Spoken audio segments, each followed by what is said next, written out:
Hello and welcome to another episode of the Uncommon Energy podcast. On this week's episode, we'll be chatting about the Pokemon Center slash Van Gogh Museum collab disaster. Also, the collab that I don't think anyone saw coming. Absolutely out of nowhere there. We'll talk about the potential of Pokemon TCG moving to open deck lists for their event. Is it a possibility, Azul? We'll have to talk about it here on this episode. We'll, of course, have everyone's favorite segment of the podcast, Guess That Flavor Text. And then we're going to wrap up this week by talking about the upcoming Peoria Regional Championships. It is this coming weekend. It's going to be massive. Tons of players there, and a brand new set is legal. So we'll chat about our thoughts on the meta, the different decks that are available in the format, the techs we do or don't like going into this weekend, how popular we think each deck could be at the event, all of that and so much more on this week's episode. And then, of course, we will have our bonus episode exclusive to our supporters over on Patreon. If you want to check out that exclusive bonus episode and also get access to all of our previous week's bonus episodes, you can do that over on the Patreon, patreon.com/slash uncommon energy podcast. My name is Chip Ritchie, joined here as always by my friend and co-host Azul GG. What's good, Azul? How we doing, man? How's your week been? Been good, dude. I've been having a good week. I've been like keeping up with the content pretty consistently, and it's like showing. And I really like saw that growth actually, like the month before Worlds. I think I had my like best month in terms of like viewership for on like YouTube and Twitch ever because I was just being consistent with it. That really is Yeah. like at the end of the game. That's like the most important thing for content. So anyone out there who's like interested in getting to content, dude, I get asked this all the. I mean, like now I'm going on a rant already. I get asked this all the time, like what do I need? Like this and that. What should I get for a mic or this? The only thing I think you need to start doing content is make sure you have like an okay mic. I think audio is the most important thing. It's like the biggest turn off to have terrible audio. You obviously want to be able to like like if you're streaming or making YouTube videos, make that be a decent quality. But audio is like the number one thing to make sure it sounds decent. So invest in a like a $60 mic or something. But then you just have to do it, and you have to keep doing it, and then keep improving on your content and like what you want to put out there and what you want to make better. But yeah, I've been super consistent with my content, so I'm super happy about that. So then another week of streaming Tuesday to Sunday. Take the Mondays off to do chores, and I don't know. We got a lot. I got a lot of laundry to do. I got laundry in right now. I got to do some after we're done recording. Dude, So, I don't know um, how you have any laundry because you have like 3 shirts that you wear consistently and well, multiple 2 copies of pair the of shit. basketball No, I shorts. have like 10 of them, but Uh, yeah, so yeah, just like very content with that and just wanna keep that going. It's gonna be hard going into October, though. I'm traveling literally every weekend in October, so Yeah. I'm not gonna be as consistent, but, like, I know that going into it, I'm just gonna try and do what I can in the spaces between travel because we got a lot of tournaments coming up, Peoria this weekend, Sacramento the next weekend, then I have TwitchCon the week after, and then the week after that is Toronto Regional, so a lot of traveling, but good week for content overall. That's basically all I did this week was do that. What about you, Chip? How was your week? What'd you get done? Weeks was good, yeah, nothing, like, crazy happening over here, just kind of a normal week, hung out with some family this weekend, which is always fun. Grandparents pretty much trying to find any excuse to come over and see their grandbaby, to come see Samuel. It's kind of funny, they don't live that far away, and I didn't get that many visits, but now we've got a child, and now the past year, it's like every weekend, "Hey, what you guys got going on this weekend? Can we, maybe pop by for a couple hours?" No, I'm just kidding, but, um yeah, it's been good. We're getting another room in the house set up to be kind of like a play area for Samuel because he's getting to the point where he's like he's almost walking, getting very close to walking. First steps within the next few weeks, probably. So we're trying to upgrade his old play space and like move it to a different part of the house. And so we're ordering tons of stuff for that, baby gates to keep the dog out of the area and all that. So um, but yeah, it's been good. It feels like a little bit of calm before the storm because like the end of this year is going to be crazy. The month of October specifically, right? Traveling pretty much every weekend. Um, uh, you know, international championships, another regionals in December. Like there's just a lot going on, right, in the Pokemon world, and it's going to be kind of nonstop here the last 12 weeks or so of the year. Yeah, I got quite a bit, and then you also have, like, the holidays, weaved into Right. that, which, like Thanksgiving, Christmas, all that. Thanksgiving and Christmas, yeah. Yeah, I mean, in December and November are a little bit more low key than October. Oh, October is probably the most gonna be the most hectic month for me for travel, I think, the whole season. I mean, you probably as well. That is, like, the month. Yeah. Yeah, the I feel like it holidays was like coming up. that last year too. It was like nonstop. So maybe it's just kind of like Maybe it we should always was. keep in our mind like the fall. They're going crazy in the Pokemon world. Yeah. I mean, I almost, like And then it was also like the beginning of the I feel like last like January, February was crazy too. It was like a weekend, a few weeks where it was like Orlando, then OCIC, then Knoxville, like all back to back to back, right? yeah. I mean, at least for, like, me and I guess you well, you for the most part, we have, like there's, like, 4 less major tournaments to go to this year for me. Yeah. 3 less regionals, no OCIC. I've talked about trying to get to a European regional. I'm thinking about looking trying to go to one of the ones in Germany would be the plan, but, like, I'm gonna attempt to register before I, like, book That's my the flight hardest for part, those. right? Yeah. Registering for European events. The hardest part about going to European events is getting into the registration, and might even be harder than the Australian events. I actually don't know. The Australian events, they haven't had their first registration open yet, I don't think. So, That but their one could be first hard too, yeah, because 'cause they've yeah, but got their less tournaments, right? yeah, and their first one's coming up in 2 months here, so we'd hope that the registration would be opening sometime soon. It's maybe already been announced. Oh, actually, no, no, no. Didn't Brisbane? I think Brisbane opened up already. Actually, I think it did. Yeah, I think it probably sold out instantly. I can go Oh, check I if I don't know. can. I haven't seen anything about that. Yeah, yeah, there it is. Brisbane Regional Championships, and yeah, I checked this the other day. I can't register for it. I did check this the other day. But that might Yeah, just because it's not open. The link might be live on Arcanine, but it might that not be open for registration yet. That is a no, but possibility. it says go to registration. It doesn't say go to registration. It says you have to wait. Sorry, we're sorry. The tournament has reached maximum capacity for your division Oh, masters. okay, Yeah, okay, yeah. okay. It opened and closed. Dang, we For missed me, that. yeah, I must have not been paying attention to be honest. But yeah, it looked like it came and went. I didn't, but because we didn't see anything on Twitter, was it maybe it wasn't as bad as the European events had been. Yeah. That Maybe it I was don't like a know. few hours and then but like all the main people Yeah, who we would have seen complaining about it like got in, right? So there's I mean, I nothing feel to like it's funny after like OCIC was announced that it wasn't happening, and all the Australian players that I follow on Twitter was like, well, kind of sucks, but whatever. Maybe just like they're just like kind of come to terms with their situation, and that's why we don't see the Australian players complain on Twitter anymore because they're just like, this is expected. Like, there's no Yeah. point in complaining anymore. This Let is me fine. see. I'm gonna see if Mitch tweeted anything. Mm, but maybe not. Yeah. He tweeted something at you. Well, yeah, that was a different one though. Yeah, I don't. Yeah, You know, you yeah, know. yeah, yeah. Registration is open. It's closed because it was full. But yeah, I didn't. I don't remember seeing too much on Twitter about. Like, I mean, when European registrations go live because there's a ton of people being like, "Here we go again." Half of us missed, and it was gone in 3 seconds. But maybe it Yeah. was a little bit more smooth for the first Australian event of the year. I guess we'll see. Or if you tried to register, let us know in the comment section for sure. Like, let us know if we missed the whole hubbub. But I don't remember seeing anything on Yeah. Twitter. Well, speaking of things that had definitely had hubbub and it was pretty much Lots of all we hubbub. saw.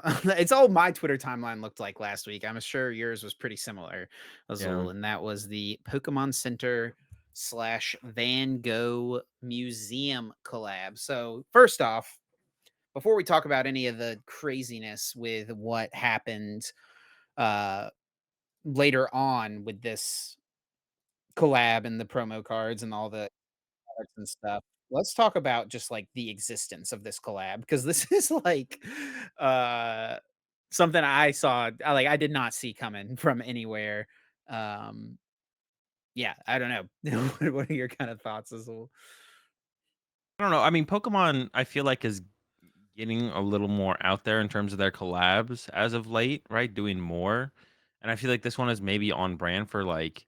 I mean, all the collabs that they do is like safe. I feel like pretty safe stuff. Like nothing's gonna go, nothing too edgy or anything like that. So I don't know. You can't go. Well, I guess you can't go wrong with Van Gogh X Pikachu, right? Like well, it's and just a now that I'm thinking about it, I'm actually remembering a collab they did a few years ago. Now, these cards never came out in English, but they were released in Japanese, and it was cards based on the famous painting the Scream. Do you remember these, Azul? The like the Yeah, Pikachu and the Eevee. I have the I think the Rowlet, the Eevee, and the Psyduck. They're Dude, getting these graded cards are right super now. expensive now. I don't know if you even Yeah. realized that. Mine are getting my yeah, no, I do. Yeah, mine are getting graded right now. They should be back sometime next month. Oh, nice. Yeah. Um, so But yeah, so hopefully, like I guess there's ends. precedent, right? A famous piece of art Yeah, from history that they, decided to scrub us a little promo Pikachu card. And they did make a promo card of this little Van Gogh Pikachu, the with what the I think felt what's the hat, name of the card? The Pikachu with the gray hat, something like that. the gray felt hat or Gray something. felt hat, yeah, yeah. Yeah, And they also released a ton of exclusive merchandise, play mats, sleeves, deck boxes, all sorts of things. These are some pictures that the Wasi Ross posted over on Twitter. A coffee mug, play mat. I mean, really unique and really cool design. I personally love this Snorlax deck box. I 1000% would have bought this deck box and used it. This playmat is super cool, like because it's one of the double deck boxes as well, and those are the ones like I really like. yeah. So, yeah, really cool, really unique items, and these items were going to be available for sale at the Van Gogh Museum, which is in Amsterdam, and then also they were going to be for sale on the Pokemon Center website, and then also I think on the Van Gogh Museum store website as well. These items would be available. But if you bought these items from the Van Gogh Museum store, like actually in Amsterdam, or if you ordered them on the Pokemon Center website, there was this promo card. I'll see if I can pull a picture of it. I'm sure there's a picture of it somewhere in here that Ross tweeted. But um, Between the yeah, between the nerds and the scalpers, how many people do you think went to their first museum in Amsterdam that weekend? I feel like, dude, most people have to have gone to a museum at Oh some yeah, point in their life, right? yeah. But, yeah, so this was a card that was gonna be given to you if you bought any of these items, and something I thought was kinda interesting too is you got one of these per item that you bought. So in the past, whenever they've Mm, done promo cards on the Pokemon Center, it was like, you could buy a bunch of things for, whatever promo card they were giving out at a time, like the special delivery Charizard or Pikachu, whatever they were, and you would just get 1 card per order. But this was yeah, giving you 1 card per item item. that you purchased. So if you bought, 10 sets of sleeves, you got given 10 promo cards, which is probably where a lot of these went. And as you can imagine, maybe based on what we're saying here, really cool sounding collab went to was a mess. Dude, Was an absolute mess. that's like a Black Friday video from back in, like, the early Yeah, this 2010s. video was going all over the place on Twitter. People just like grabbing whatever they could. This is at the actual Van Gogh Pokemon Center. Postcards, prints to hang on the wall, whatever they could get their hands on, they were just grabbing an absolute mob of What, people. dude? It's so To be honest, it's like one of those things where it's like, I don't mind the idea of people, like, wanting this stuff, but, like, this kinda stuff is always feels a little disgusting. It feels like the things that people say about consumerism, like, Yeah, this is the really bad side of, like, wanting something. But it's like it's more so than wanting something, it's like the idea of wanting something because it's worth something, more than, like, what you're getting at. Like, the secondary market influence on consumerism is, like, so weird to yeah. see, like, portrayed here in this video. And that's Um, definitely a huge part of it, right? Scalpers, people who are trying to buy the yeah. items to sell the items, people who are trying to buy the items to get the card to sell the card, right? Like, Yeah, I mean, that's the most part, like, people just trying to get the promo, right? yeah. Because like, I But talked to oh, I go ahead. also feel like, yeah, just one more thing. Also do feel like we maybe do underestimate.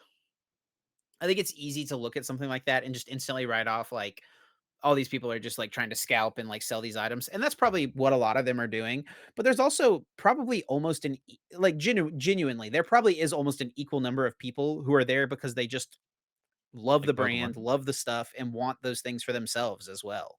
Well, Like yeah, I'm those, also talking about the people trying to grab, like, 10 posters out of that box or whatever, like, if sure, someone rolls up and picks up their one, postcard, like, that's different, but, um, yeah. I talked to Lorelai a little bit about it because she's, like, more inside the collector side of things, and I think, like, people didn't even know that you were actually gonna be able to get the promo card from the Pokemon Center.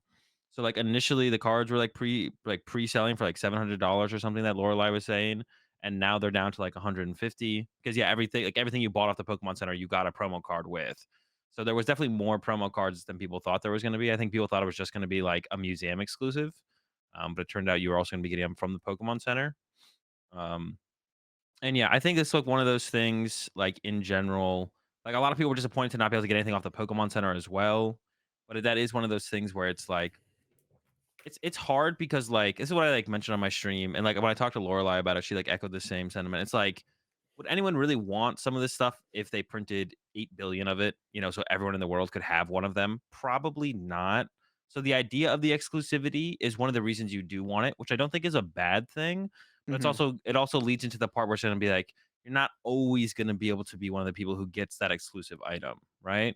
I feel Sure. like part of the value or the enjoyment of having something like this is like because you have not that you have it and no one doesn't. It's just that there's only so much of it, and like you have something that's like, yeah, if everyone could get a Pikachu with a felted hat whenever they wanted, 10 years from now, it would have a little bit less value to it, right? Like even sentimentally.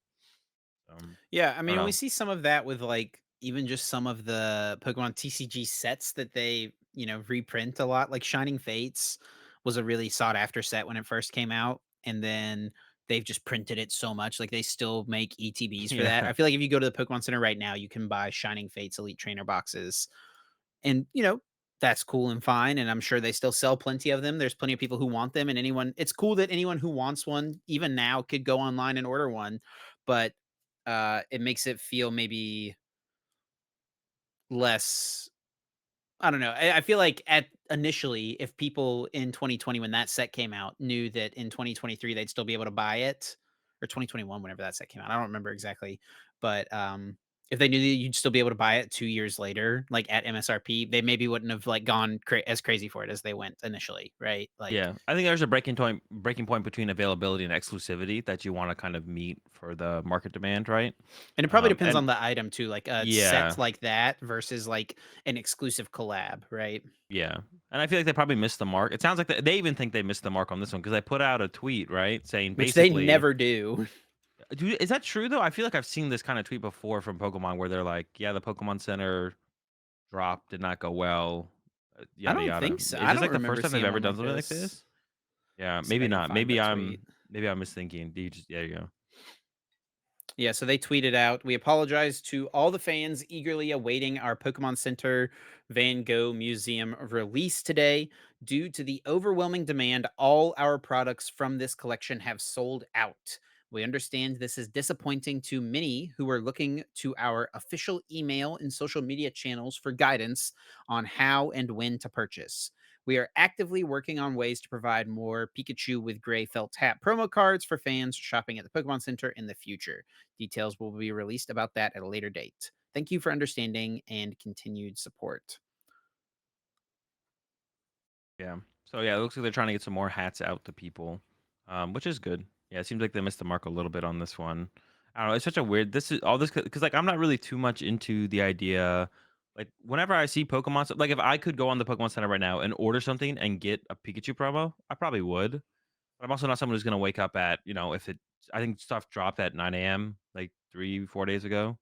Mhm. I'm not the one someone who's gonna wake up at 9 a.m. to try and get something, if you have to, right? You won't catch me doing that. I think it's fine if you Yeah. wanna do that, but it's like, um, man, I don't know where I was going with this, to be honest. I had, like, a thought process, and I completely lost it. Yeah, Yeah, I mean, I was someone so, like, it's 9 a.m. for you, but it's noon for me, so it's like, yeah, I was in the middle of my day, and I was kinda keeping my eye on the Pokemon Center site. I was gonna try to pick up a couple things. I mentioned that Snorlax playmat. I probably would have yeah, gotten a print or something like that as well to put on the wall, if there was one I really liked as well. And Joe Merrick, who runs the website Cerebi, he actually responded to this tweet and said, "It's a shame they went out of stock before listings even went up on new releases or search. So they weren't really bought by many actual people, but rather scripts." So, like, the way the Pokemon Center website works, and the way that I've searched for like new stuff most of the time is just clicking on this button in the top left corner, new releases, and everything that is newest is just generally right here. And that's where I kept looking during the day. Every time I would just pop on the website, I'd do a little refresh, try to see if anything got posted in here for the Van Gogh collab. nothing ever showed up. On the main page down here, they had a panel for the Van Gogh collab that was not clickable. I kept on scrolling and looking for that to be clickable, but the items did go live on the website, but they were not searchable either. Like you couldn't search Van Gogh; it would return nothing. So they were found based on what Joe is saying here. It sounds like by people who, by other means, were finding ways to scrub the website for whatever data there was to find the links needed to get them into their carts. Yeah, I don't know, it's such a weird the whole idea of, like, scalping and, like, this kinda stuff is so weird to me to, like, think about. I haven't really, like, ever really thought about this stuff too in depth. Actually, like, the most I've ever thought about this stuff is, like, with this Van Gogh drop. It's like, oh my like, this you give scalpers power by, like, wanting to buy the products, right? But as soon as you don't care if you get the product or not, the scalpers lose all of their, leverage, right? If no one's willing to go buy it at a increased price on eBay afterwards, then the scalpers have no leverage, and then they won't wanna buy Yeah. the products again. But it's like it's weird because it's like but like on Pokemon side of things, they want their fans to get the products, right? So it's like a Yeah, really yeah. weird thing. And I don't know, maybe Pokemon should just print infinite of everything. Is that the solution? But then how much demand would there be for these things if there's infinite of them? I feel It like would there is like a definitely be good at first, but then, like, the demand would definitely decline because, like you mentioned, like, the actually infinite, but exclusivity yeah. of it Yeah. definitely adds to it. And, like, with And I think something else that's that came fine. out Like, recently, that the Pokemon Trading Card Game Classic set that debuted, it's like $400. It yeah. says on the website, "1 of 1," and I, was in some chats with some people who are, like, not even necessarily Pokemon TCG people, but they were like, I am a sucker for something that says, limit 1 per person," you know? Yeah, yeah, so I feel like this but then and I think that's fine. I think it's, like, a fine reason to wanna get something is because it's something I can have that not everyone has, and not in, like, a selfish way, because that sounds like it's in, like, a selfish way, but it's, like, more in a way of just, like, yeah, it's just, like, I mean, just having that experience or going away to, like, experience something that everyone's ever going to be able to is, like, it adds some value, I think, to stuff. But, yeah, there's definitely a balance between, like, exclusivity and availability, right? And I think they missed the mark on this one, but I feel like it is like a self-fulfilling prophecy, right? Where it's just like if it's gonna have any exclusivity, especially when it's something as big as Pokemon, it's gonna get scalped very heavily, right? No matter Yeah. what. So then I it's like think, either like, we either lose all is exclusivity the right word? Is that the right word I was using? Is that even the right word to use? yeah, yeah, Yeah. We either lose all exclusivity and then there's like almost unlimited of them, and then that basically kills off scalpers. But then at that point, how much interest is there from people to still get this stuff? I guess that's kind of the yeah. question. I think Yeah, I Pokemon think definitely it's wants to just get their like, products in the hands of the fans. But they still wanna sell out, right? I'm sure Pokemon still wants to sell out of Van Gogh stuff, but they want Pokemon fans to be the ones who sell them out, not yeah, scripts. yeah, definitely. I mean, I think, like, as a Pokemon, fan slash collector, whatever category you kind of put yourself in when it comes to these exclusive items, I think you just have to kind of be okay with the fact that sometimes you're not going to get, the thing you want. And then whenever the thing you want doesn't happen, like, and you're not able to get it, if you go online and buy it from someone on eBay, like, it At becomes part of the 4x. cycle, it becomes part of the problem, right? Yeah, that's what So I'm I saying. think just, like, mentally, you have to kind of say to yourself, you see something that you're gonna want, you're like, "Okay, I'm gonna make an effort to try to get it. If I can't get it, you know what? That's okay. I'll use that money I would have bought for that, and I'll put it towards whatever the next exclusive thing that comes out is that I maybe wanna get." So, I think you have to be willing to uh, be okay with missing out. And that's kind of the biggest, it's definitely like a market of FOMO, it feels like, right? Yeah. Yeah, and I think maybe still getting the complaints out there to let Pokemon know, "Hey, I couldn't get this. Would have been nice to get this," and maybe that'll push them to put more out there next time. Or, Yeah. 'cause I'm sure they have some stuff in effect that like stops some scripts and some bots, but probably not, and obviously probably I guess not all of them. I'm sure that exists, right? That's out there a Mhm. little bit. But it's obvious it's still happening. So maybe it pushes Pokemon to try and get their Pokemon Center defenses up a little bit higher. But yeah, I mean, actually, I'm curious. That'd actually be something I'm really curious to hear from anyone who's listening to this in the comment section. Like, how do you feel about exclusivity versus availability to Mhm. you as like a Pokemon collector? Because I'm sure there's a lot of Pokemon collectors out there who don't care how many people have something, as long as they They can just also want get it. it. Yeah, they just want it. I'm sure a lot of people feel that way. And for me, when I think about that, I mean, that doesn't seem like a bad thing, but I feel like it's fine if the exclusivity of something is like adds the value for people to want to go get it. And then should something like this Van Gogh collab with Pokemon? Should it be basically, like I said, should there be effectively 8 billion printed where literally everyone in the world could get one if they wanted to? Or, should there be like some people missing out and that's kind of fine. Obviously, we can't fully do away with scalpers, so that'll always be a factor. But yeah, let me know Hey, in the comment section down below because I've never really like really thought too in depth on this, and I'm not someone who's like a collector type person, so I don't experience this stuff very often. So hey, man, it's don't interesting to worry. me. Listen. If you missed out on the Van Gogh stuff and you're upset that you missed out, product wasn't available like you thought it was going to be, there was no promos, whatever it is, don't worry because there is a brand new accessory kit line from Ultra Pro coming out uh with the most stock images you could Let's ever imagine go. of these Pokemon. Yeah, I mean this is just like what these Ultra Pro It's the products same have Pikachu, looked like right? for I've years. seen Yeah, this and Pikachu before. oh yeah, that's what this tweet is saying here from OKJ of, missed out on the Pokemon Van Gogh merch. Don't worry, because the shimmering Skyline accessories are right around the corner. Enjoy the same stock Pikachu artwork you've seen for the last 15 years on a stunning backdrop generated using AI prompts by our 2-month intern. Yeah, Man, very these funny tweet. so anyone who doesn't know, these Ultra Pro products, like Ultra Pro and Pokemon have like an exclusivity deal. I feel like Ultra Pro makes Yeah. all of these, you find them in Walmarts and stuff like that from time to time. And it's just the genuine most stock images of Pokemon placed on, I guess, whatever background they're feeling at any given time. This feels and I'm sure they sell because Ultra Pro still wants to partner with Pokemon. And it's one of those situations where Pokemon probably doesn't as long as like Ultra Pro's like not defacing the Pokemon brand in some way. Pokemon probably doesn't care if the Ultra Pro wants to continue doing this, but it feels like this is such a missed opportunity. And maybe this is just it though. Maybe Pokemon's like you get access to this and this is it. You can't do anything because these are exclusive, right? These are like exclusive Ultra Pro products, Yes.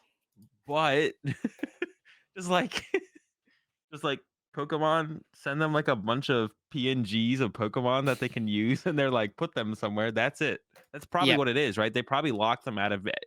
Like, I'm sure if Ultra Pro could, Ultra Pro probably would like hire some artists to do exclusive Pokemon drops throughout the year, right? And do like some really sick artworks on sleeves and mats and deck because they would make so much money if they had some really cool images out there, right? Like Yeah. if they had some, but so I'm pretty sure I wouldn't like it's not. I don't think this is Ultra Pro's fault. This has to be Pokemon being like, we want to like get more products out there, and we don't want to do it ourselves. So we're going to give these sticker PNG or PNG Pokemon PNGs and send them over to Ultra Pro, and they can put them on whatever they want, and that's it. I feel like. So I don't think it's like Ultra Pro being lazy. I guess I would say that would be my guess, but I actually don't know for sure. Yeah, I think that's fair for sure. I'm gonna look at this. This is the Gallery Series Seaside Standard Gaming Playmat. But see, I've seen all these images before. I've seen that Yes, Lapras. I've seen that they are Gyarados. the stock Yeah, images. yeah, Yeah. Like, and literally. that Pikachu that we just mentioned? Well, boom, there he is again on the It's Pikachu and so Mimikyu funny. trading card game playmat. And then the I'm sure the energy symbols are also stock images, and then the background is the only thing that's like They they have look any so say over, yeah. they look so ugly too. Like they all look ugly to be honest. They just look terrible. Because it literally is like you took a sticker and you put it on. They look like stickers. They look like they put stickers on stuff. Yeah. Yeah, it really is the stock image. But like I was saying, I don't think this is. I don't like. It is funny to see these constantly come out because they are ugly. There's no there's no life in them. There's no creativity. It's the same Pikachu over and over.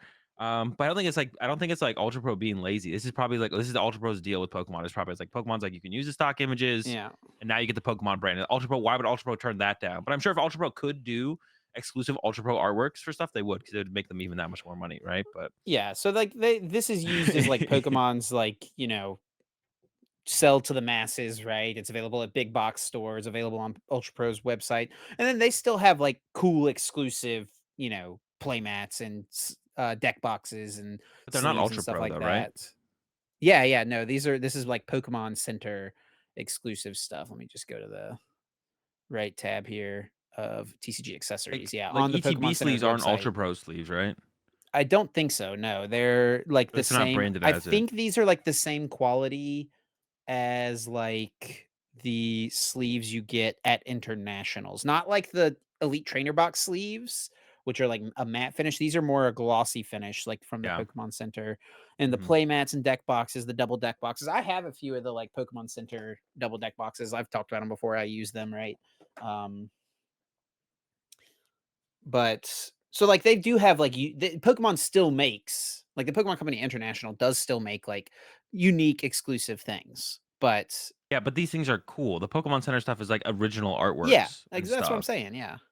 But Yeah. like Well, they that still Gyarados might be the stock image on that. Is that stock no, image it's different. Gyarados? It's different.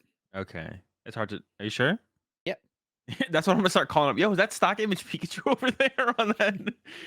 Yeah. It, They're it just was like the looking. Sugimori arts. Ken Yeah. Sugimori, like the basic, he Yeah. draws like every single Pokemon uh as like their like base sprite or whatever. That's what I'm gonna go for Halloween this year. I'm gonna go with stock image Pikachu. You should be stock image Azul for Halloween. Did you see Mahone's tweet? Yeah, yeah. My own tweet was pretty good. Yeah, he's trying to get a job working at Ultra Pro, made his own play mats. It looks pretty good. I don't know. It looks about the same as the other ones. I mean, like Interesting if choice going with the Sinnoh monkeys though. Or the yeah. Unova monkeys. Literally when Mahone tweeted this, I thought this was a real one. I thought this was I like no memes. I thought until I saw the Shutterstock or was it Shutterstock, right? Until I saw the Yeah, yeah, yeah. Shutterstock watermark, I literally thought this was a real Ultra Pro playmat because it looks like one. It literally just looks like one. Just Pokemon on a backdrop in random places. And yeah. Ultra Pro even replied to this. Hired. It was so funny to see them reply, to be honest. That was hilarious. They sent a Yeah. job application link. Definitely some good back and forth for Some sure. self-awareness from Ultra Pro, I guess. Yeah, definitely. But yeah, but there's not like I said, I don't think there's much to say. Like there's not. It's not like laziness on Ultra Pro side because Ultra Pro will be making more money, I'm sure, if they could do their own artworks of stuff. But their contract with Pokemon is probably here's the stock images. And why Do what you wouldn't can they with them. take it, right? Yeah, on both sides, I think it's a plus for both sides right there, right? Like Yeah. I think that Ultra Pro's plus and Pokemon's plus, and like it's a good deal both ways. But I mean, it would have been cool to see Ultra Pro get the access to like doing their own stuff with Pokemon. But Pokemon is super protective of their brand, so it's like not a surprise at all that that it's the stock image products. They're so ugly though; they really are. They're bad. Yeah, especially when you see the Pikachu for like the fifth time, you're like, I've seen this, I've seen this guy That before. card that Pikachu is literally on a card, I'm pretty sure too. I Is it think it's on the really? Roaring Skies Pikachu. Is it on the V Union? Dude, why is this zoomed in like Yeah, this? why is it like that? Zoom out. You're just overly zoomed in. Oh, no, I'm not. Oh, what? What setting are there's gotta be a PKM setting and you're cards is just broken right now. yeah, let me see if it's broken for me. Let's see. Oh, it is, yeah. I'm just trying to search a Pokemon card, and it's just like, They're okay, see, but like huge. this, it's normal. Anyway, Yeah. can I I'll just see if search it's like there. this, Roaring Skies, if I spell it right? I'm gonna just Google it. Alright. I'm pretty sure it's the exact same. Oh no, it's just very similar. Oh, that's not that similar. Okay, facts. Well, I we can wonder if move that on artwork is it to. on Pikachu V Union? Now I'm curious if it's on the Pikachu V Union artwork somewhere. It's gotta be, right? There's no way. Oh my gosh, are we really doing this? Well, I wanna know now. Union has a hyphen in it. Yeah. I'm looking at him right now. I don't think it's I there. don't think it's there. And well, They left him out. I guess that's a dub Stock for all. Pikachu didn't make the cut. That's a dub for Ultra Pro then. It's becoming like the exclusive Ultra Pro It's the Pikachu at this exclusive point. Ultra Pro artwork. Yeah, Yeah. it's no longer a stock. It's the exclusive Ultra Pro Pikachu. All Oh right. That's gosh. something. Well, we can move on to our next topic, and it's not at first glance a TCG topic. It's actually related to Pokemon Go, but could this be a sign of things to come for the Pokemon TCG? So the Play Pokemon page did tweet today that there is an update to the Pokemon Go Championship Series rules effective at LAIC, and then they just linked the rules document. I thought this was pretty interesting. They're like, first off, this announcement is terrible. Important updates for the championship series, and then they don't say what the updates are. They just link the full 25-page rules document. So it's Yeah, you like, could have "Yep, just something said, something on this page changed. Go "Good ahead, go luck." figure it out, people." Yeah, they literally could just said whatever it says in here, and then also been like, "And has been added to the official rule book." So wait, Okay, okay. it says it goes Summary into of changes. effect. Down at the Oh, bottom, it does say summary of changes, so you can see, like, most recently what was changed, I guess. still not very intuitive. No. I didn't know it was going into effect at LAIC. I missed that part. Mhm. So that means all Pokemon Go events before then are not gonna be, open deck list Yeah, or and open team that's sheet. what this announcement the big change from this was for Pokemon Go players, is Yeah. that, they will now have open team sheets, which is the same thing that VGC has currently. So, if you don't know, in Pokemon VGC, you when you're competing at a Pokemon VGC event, you get a printed out sheet with your team of Pokemon on it. It lists all the moves that your Pokemon have. It lists their like HP stat, I think. I don't know if it lists all their stats or not, actually, to be honest. I'm not Um, sure. It's like the move sets, and then it says their stuff like Terra that. type. That's kind of the big one, Yeah. is that it says Maybe what that's their Terra type is and what their held item is, I think. Maybe it doesn't say what, I don't know how much information it gives, to be honest. That I might have think been it's a good thing to everything. I know. think it's literally everything I can or pretty ask much someone real everything. quick. Yeah. I think I asked my chat it, and I think the main reason they did it was because of Terra types. Um, Yes, yeah. that's the main reason there's open because there'd just be too many. Very, I don't know. It would like slim down though. Like you would only want some Pokemon to have like one or two different types, probably in a competitive meta, right? There's no way like you roll up against a Pikachu and it's like, well, it could be any of these 10 or how many types are there in 18. VG? It could be any of these 18 types. Like if it's like 16 of them, it's probably just bad. So like if it's any of these 16 types, this Pikachu sucks. But if it's like which of the two relevant types is it actually going to be, right? So it's probably not that big of a. I might be wrong on that. Someone who like knows VGC a little bit better than us in the comment section can let us know. But yeah, I asked my chat when I was talking about open team sheets in VGC like last week or the week before, and they were like, yeah, it makes like the reason is like kind of feels like it is because of the Terra Pokemon for sure. It's like that's like the reason to have open team sheets in VGC, and now they brought it to Go. I don't know the reason behind Go, and I would definitely like love to talk to like a top level competitive player in like either of the games to like get their thoughts on open versus closed, and like is Terra types the only reason, and which one do they think is like a higher skill ceiling? Because I think in the TCG, higher skill ceiling is definitely closed decklist. Yeah, I think there's a higher skill ceiling in closed decklist for sure. yeah. Yeah, for sure. I mean, it's like playing around what is popular in the meta, what makes sense based on the cards you've seen so far, what you should play Yeah, around and stuff like that, right? Absolutely a skill in the game. And I don't think it's like necessarily untrue that, I mean, it's definitely a skill in like the other games as well, but um for Pokemon Go specifically, actually there was this thread from 20 Butters, who's one of the casters for Pokemon Go. He put out a 3-part tweet saying why he likes this, his initial thoughts, a thread. He absolutely loves the surprise factor as a player and a commentator, but I believe open team sheets are 1,000% the best way to go for the current format.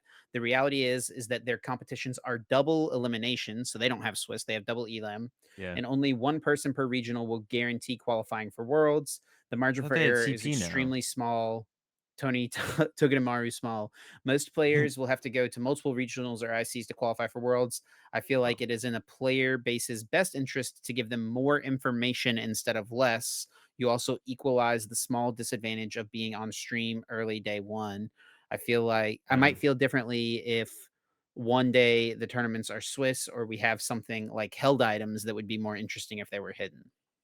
Yeah, to be honest, because they're a double elimination bracket, there's definitely a big disadvantage for being on stream because you can predict when you're going to hit that player. You're going to be like, oh, I'm about to hit them in 3 rounds. If they win, win, win, let me go watch their stream match real fast, right? Yeah. Yeah, so that's actually that's like a yeah, being on stream is like a huge like in TCG, technically it is a disadvantage as well, but not to the extent it is in Go for sure. That's like a big disadvantage to be honest. Yeah, I don't know, like more inform wait, what did Butter say there about more information? Something about more information? Um, Oh, saying that the margin for error is extremely small. it's in the player base's best interest to give them more information instead of less.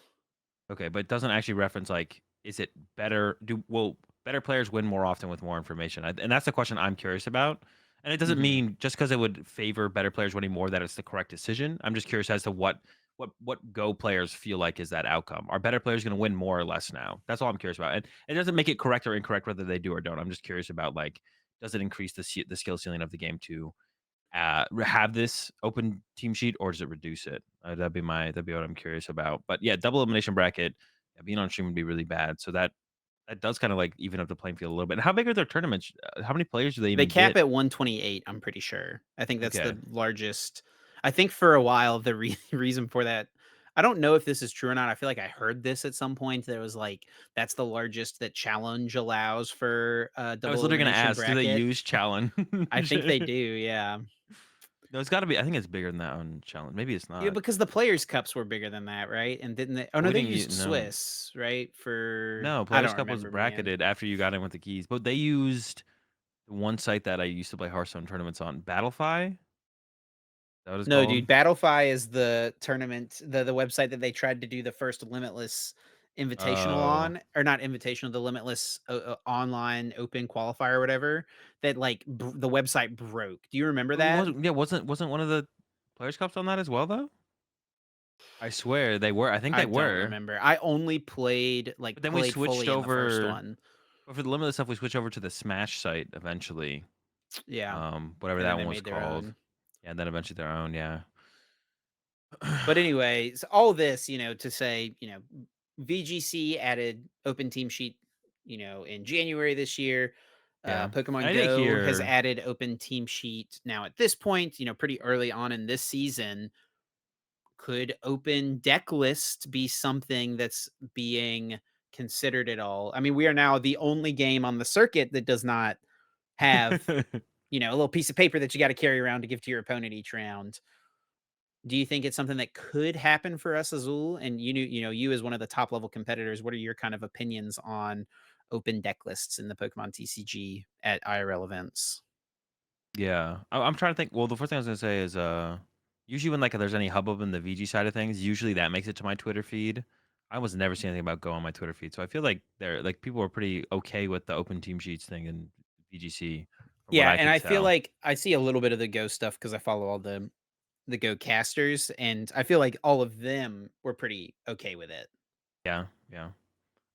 For TCG, like like open necklace happens in all the online tournaments. So if you ever play in any limitless tournaments online, you've seen the open necklace. And the reason you do that is so people can't switch like probably wouldn't be able to switch decks and get away with it, but you can't switch cards, right? So Yeah, it reduces the potential cheating to happen in these online tournaments. So like it feels like open deck list for the online tournaments is like necessary. And there was a discussion as we were getting like leaving COVID and getting back to the IRL tournaments, like the first regional at Salt Lake City.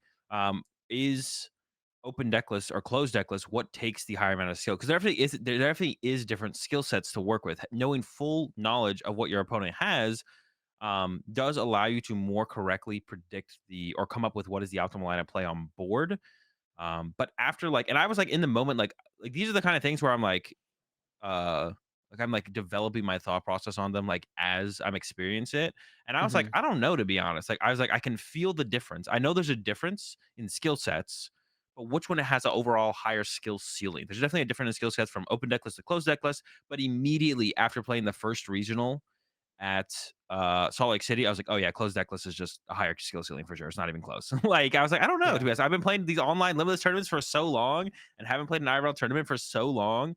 I feel there's the difference, but immediately after playing the first region, I was like, oh yeah, closed deck list is a huge. It's just such a higher ceiling in closed deck list than open deck list. So I hope they don't make the change. I think it's a cool thing. It's a good thing. Your tech cards will be so much less valuable. In best two out of three, they already have less value. I think they're still worth it in a lot of scenarios. But yeah, your opponent knowing your exact counts, you can't get cheesy. Like Grant specifically, a deck that he played last season was the Malamar VMAX deck and played no yeah, bosses orders in it. yeah, Like, which is really cool to be able to do that. And be able to like make your opponent's gonna be playing around bosses orders the whole game because your deck should play bosses orders. There's an Arceus Malamar VMAX deck. It probably has bosses orders. Grant played zero bosses orders and probably didn't get punished a lot of times he could have. But it's because the advantage he created for himself was to not play them, right? So I think those things existing is really, really cool. I don't know how much of that is lost in VGC and Go by having open sheets versus closed sheets. But in TCG, I think you do lose a lot. So I'm hoping that they don't ever do open deck lists. I think it's fine for the online tournament still, because you don't want like a bunch of people just running around with the intent of cheating. You're gonna have a big problem with cheating, I think, if you got rid of the open deck lists, for sure. But in IRL tournaments, I think it should stay closed for sure. I don't love the idea of open. Yeah. Yeah. I kind of agree as well. And I'm thinking like from a logistics standpoint as well. I mean, they would definitely be Oh, able to like get a everything. sheet in everyone's hand. They already do it for the other games. It would be harder for TCG because there's just more people, but they would, if they needed to, they could make it happen, right? Um, to Or me, there's been so much discussion recently about pace of play. Can you imagine if added into that you had, 10 seconds to check your opponent's deck list between things? yeah. Well, Uh, speaking of that, why first off, why are we not able to submit whether we won or lost on our phones? Why are we still printing out things and break. Do you know how much smoother tournaments would run if you didn't have to walk up to the it's true. hive? And I think that's how they do it at One Piece and stuff. I forget who I saw tweet about it the other day, but it was One Piece or a different card game. I think it was One Piece. They're like, why are we still? They're basically just like, why are we still doing this in Pokemon? Why am I filling out a sheet? Like when Yeah, I go play this other game, it's so easy to. That would make things so much smoother. I didn't even think about that. Yeah, that is a good point. why? Because I don't think Yeah. it like do you think it ever jeopardizes the integrity of the tournament to have it on your phone? It's the same thing, right? Like, It is the same thing, right? And like, you might say, well, someone could walk away and say, like, I won that game. But if you say you won that game, it's not going to work because two people are saying they won the game, right? Both players have to verify the results. And we already see that happen several times per tournament. You'll hear at a regional championships, Chris Szymanski comes over the loudspeaker, X player and X player, please come to the stage. And it's because the match slip is not clear who won the game, yeah, right? yeah. That happens all the time. So I think it could solve some of that potentially, or like I guess it doesn't add to the potential of that happening. And there might Yeah, be people out there who don't have a smartphone, right, or don't have true. Well, you the could still have them service to go make that up happen. But what you could do in those situations is you have them when their game finishes call a judge over and or have the just walk up to judge that. submit the results, right? Yeah, yeah. Oh, yeah, yeah. The judge, yeah, you just bring a judge over and they can submit the result on their phone. Yeah, Yeah, for sure. Yeah, if you don't, that's true, true. Some people don't have the smartphone, don't have the service, but yeah, you just go, judge, our match is over. We're at table X, this player won, and the judge goes on their phone and they can do it, right? yeah, And then, but most people have a smartphone, most people have service, and they can just go submit it in there themselves. I think that'd make things smoother. It kind of just makes common sense. I don't know why we're not there at that point, but to that point, because like I was thinking about, oh, we could just have the deck list on the phone. You could just view your opponent's deck list on RK9 when you look up at your round on RK9. You could also view the deck list, right? I yeah. guess like once again though, some people don't have service or a phone. Yeah, I guess you'd still have to carry around a paper sheet, but also it could just be on the phone. But yeah, I think we should just yeah, well, we gotta make that happen. By next, probably not this season, but by next season, please, can we just submit our match results on our phone? It seems it's just a button click, right? You just had It's two true. It's buttons to true. click onto the. We already see our match slip on the phone with both players. Just let us click the thing.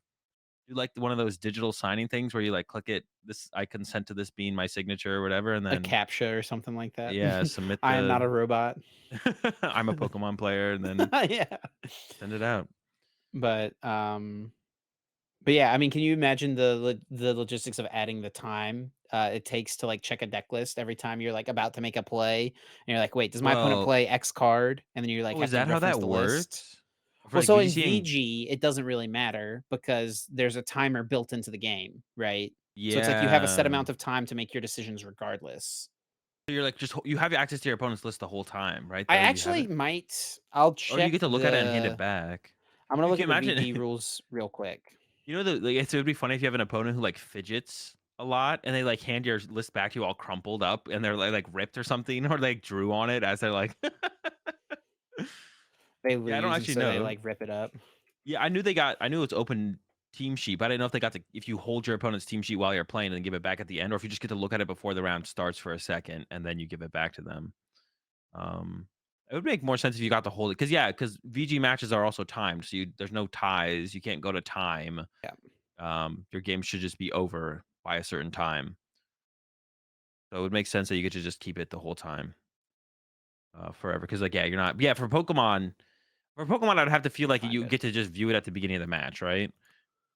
'Cause, yeah, are you gonna be yeah, 'cause otherwise, like, it would be more time eaten up, right? I mean, like, think about every time you play an Referencing it. online tournament, right? I mean, you have 2 monitors, so you play your game on one monitor and you have the deck list pulled up on the other monitor. So it's like you Yeah. have a question of deck list, boop, take a look over real quick. Okay, yeah, they don't play that card. Boom, I can do this, right? Yeah, yeah, So it's definitely. like it would also change the way you play open deck list if you like only had like say you get like 2 minutes at the start of the game to like review View it. your opponent's deck Yeah. list and you're having to sit there and try to memorize everything in their list. Dude, sometimes I have a hard time remembering what's in my own list. How am I going to remember everything that's in my opponent's list, you know? Alright, well, that first thing shouldn't be a problem, I so know, you I gotta work on that shit. know. I mean, yeah, but, like, you just look for the important stuff, you just take note of that, the little things that stand out. You might be able to get the whole thing down, but memorize. But yeah, I mean, I just hope it doesn't happen. Yeah, I'm hoping it doesn't happen because I think there's, like, a lot more depth to the game with the closed deck list, so I hope we are able to maintain that. Like, even, like yeah, like, just, like, the little things like I mentioned, like, Grant not playing the boss orders, Tord at Worlds with double reversal energy, stuff like that is just, you know, gives you, like, that edge when you, like, are it takes away the innovator's edge by some extent, right? Yeah, Sure, you innovated, you're not like I said, Grant's not playing boss's orders in this deck, Tord's playing double reversal, but if your opponent half the part is, like, coming to the conclusion that you think that's the better way to play the deck, but the other part is being able to take advantage of that because now it's a different count than people expect. So yeah. when all of a sudden your opponent knows that you have the count, it's like, "Oh, now I'm just gonna play around your second reversal energy," right? So you lose half of the edge of being the innovator. So half the innovator's edge or whatever you wanna call it. Well, before we get into guess that flavor text, not enough for its own like full blown topic, but there was a couple kind of interesting cards that were revealed as well, and I just wanted to mention real quick. And it is they've already gotten mentioned once this episode. It's kind of weird that the monkey trio from the Gen 5 games is getting a second mention in a single episode. But there was new Simisage, Simisear, and Simipour cards revealed. And while we don't think they're necessarily super competitive, these are actually really unique and interesting cards. Yeah, yeah, so they all have an ability that says if you have itself and each of the other ones in play, So if you have that all three their monkeys in play, yeah, their attacks cost you remove the colorless cost from all their attacks. So this isn't none of them. It's not going to be like a good deck. It could be a fun deck or a cool deck. Won't be good. They have some decent attacks. So like the Simisage's attack for grass colorless, hopefully just a grass. 100 damage during your opponent's next turn. Prevent all damage on this Pokemon by attacks from Pokemon that have an ability. Right? That's like pretty solid attack, right? hmm Um, it's Alolan uh, Vulpix V Star's attack for 1 energy. Yeah, Simisear 190 does 30 to itself for a fire, and then Simipour for 1 water does 50, and then 30 damage to each of your opponent's bench Pokemon. So probably won't be good competitively, but it'll be like this kind of stuff is just cool that this exists on cards, and I feel like we just don't have enough of this. Like one of my biggest gripes, and I think it's more of a product of the meta than the actual power level of the cards. But it does make the game more boring. But it is one of those things I've kind of come to terms with. Like it's okay. Like maybe it's good that we're getting overall lower power level cards now, and then all the non-competitive decks just all kind of suck. Because maybe we're plateauing for a good reason. Where like once a rotation or two hits, all those other cards that have that like Meowscarada would be a good example of a card that it seems like it's almost there competitively, but it's not quite there. But maybe once Lost But it's a really Boxes, cool and unique card, right? yeah, yeah, it's really cool and unique card. And maybe once all the Lost Boxes and stuff rotate, it'll actually be good. Um, but I feel like like in most recent sets, we just don't have a ton of those cards that pop out. I've actually really enjoyed 151 because I've gotten to play decks like Blastoise EX, and there was another one that I was playing with recently. I guess the other one's like the Baxcalibur Kyurem deck that I played with recently, and it's like these decks that are just like, to be honest, they're bad decks, but you can beat. Like you have like a good matchup against a couple of actual meta decks, and you can beat a bunch of the meta decks or a decent amount of them. Not all of them. You do have some bad And matchups, not all the time. um, and not all the time, but like it's better than going like 1 in 30, trying to like force some deck, right? Yeah. Like it's That's nice to be true, able to dude. play a bad deck and win at least like 40% of your games or something like that on PTCG Live Ladder. Yeah, I remember the days on PTCGO like 2017, 2018. Like I feel like I've talked about this on the podcast before, but like I would make a video when of like each ultra rare card in the set. So like even if they were like not that good, there was maybe sometimes I would leave like a couple of them out that were just like exceptionally bad, but even like the super mid to like not very good cards, I would try to make videos out of. And like I wouldn't win every game, and it would definitely be a deck that, like, didn't have a good matchup, but, like, I could get content from it. Like, I could actually win a few games and, like, beat a good deck, like, every once in a Or even if you while. don't win, if you just can, like, play a match against them. Yeah, yeah, That's, like, but, what it feels like like, with the most you recent. couldn't very recently, it's felt like you can't do that. Yeah, you can't even play games of Pokemon. You just get raffle stomped, like, literally, and it's just like, I didn't even get to Yeah. play Pokemon. Like, I tried to pick up what seems to be the 2nd or 3rd best EX from, like, Obsidian Flames, and it's just like, I can't win a game of Pokemon. Like, so more cards like this that are obviously not good, but, like, are cool and unique and have you, like, you can stop and think about them as a deck. I just want more of that, and ideally, I want more of it to be good, but I said there's, like, a little bit of, but see, the thing is, like, I can sit here and hope that the game is plateauing in power level, which will theoretically inevitably be a good thing when rotations hit and we lose some of the overpowered cards like the Lost Zone stuff. When those things are no longer as good or do fully rotate, then maybe all this other stuff like the Meowscarada and stuff kick in and actually become good. Or what the bad part of that is like it feels like we're plateauing, but then like we hit to the ancient and future cards and they're just broken. And it's like we never got to play the Mousecaradas and stuff. And those we didn't like plateau, the OP stuff leaves, and then we have like a backlog of like a bunch of decent cards that just weren't quite good enough. Now all of a sudden they're all good, which would be really cool.